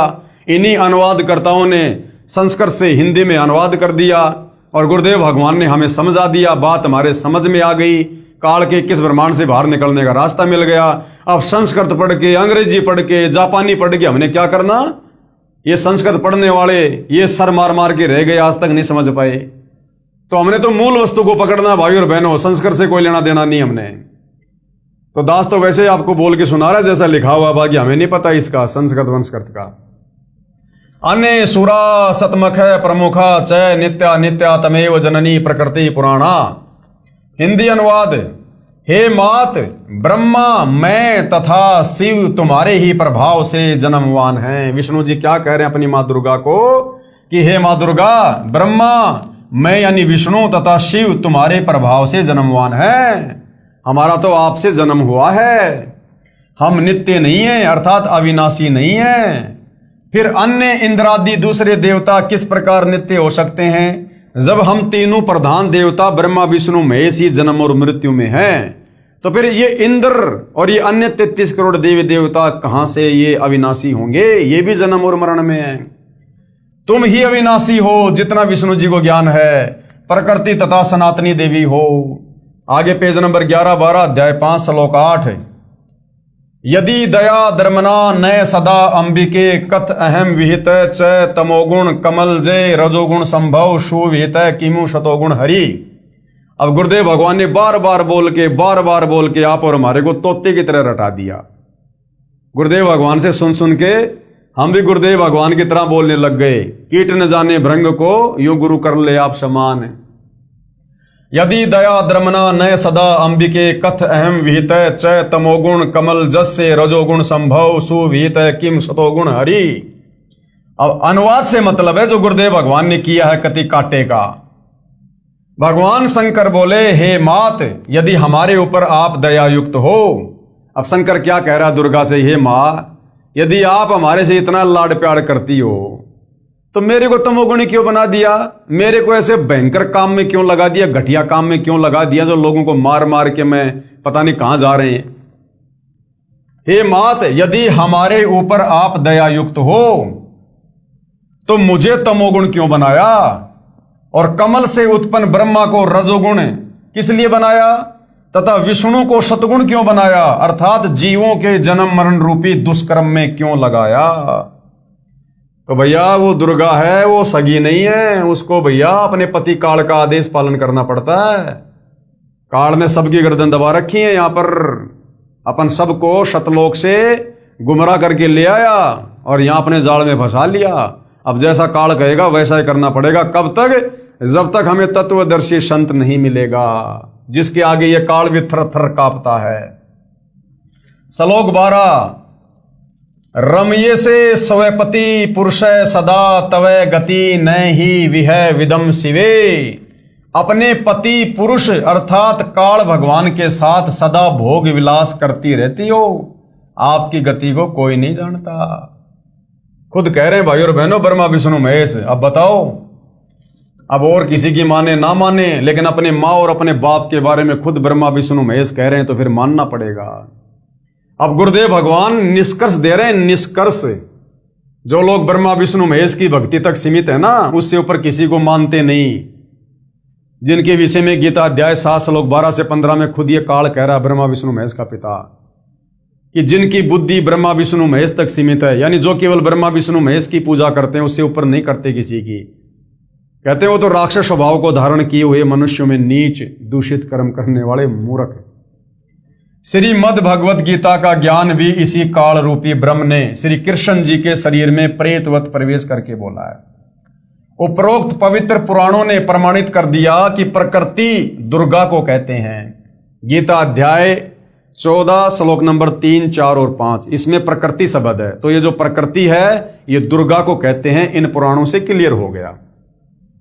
तथा सदाशिव अर्थात काल रूपी ब्रह्म तथा प्रकृति से रजगुण ब्रह्मा जी, सतगुण विष्णु जी तथा तमगुण शिव जी की उत्पत्ति पति पत्नी व्यवहार से हुई है। ये तीनों देवता आसमान से नहीं टपके, ये प्रकट नहीं हुए।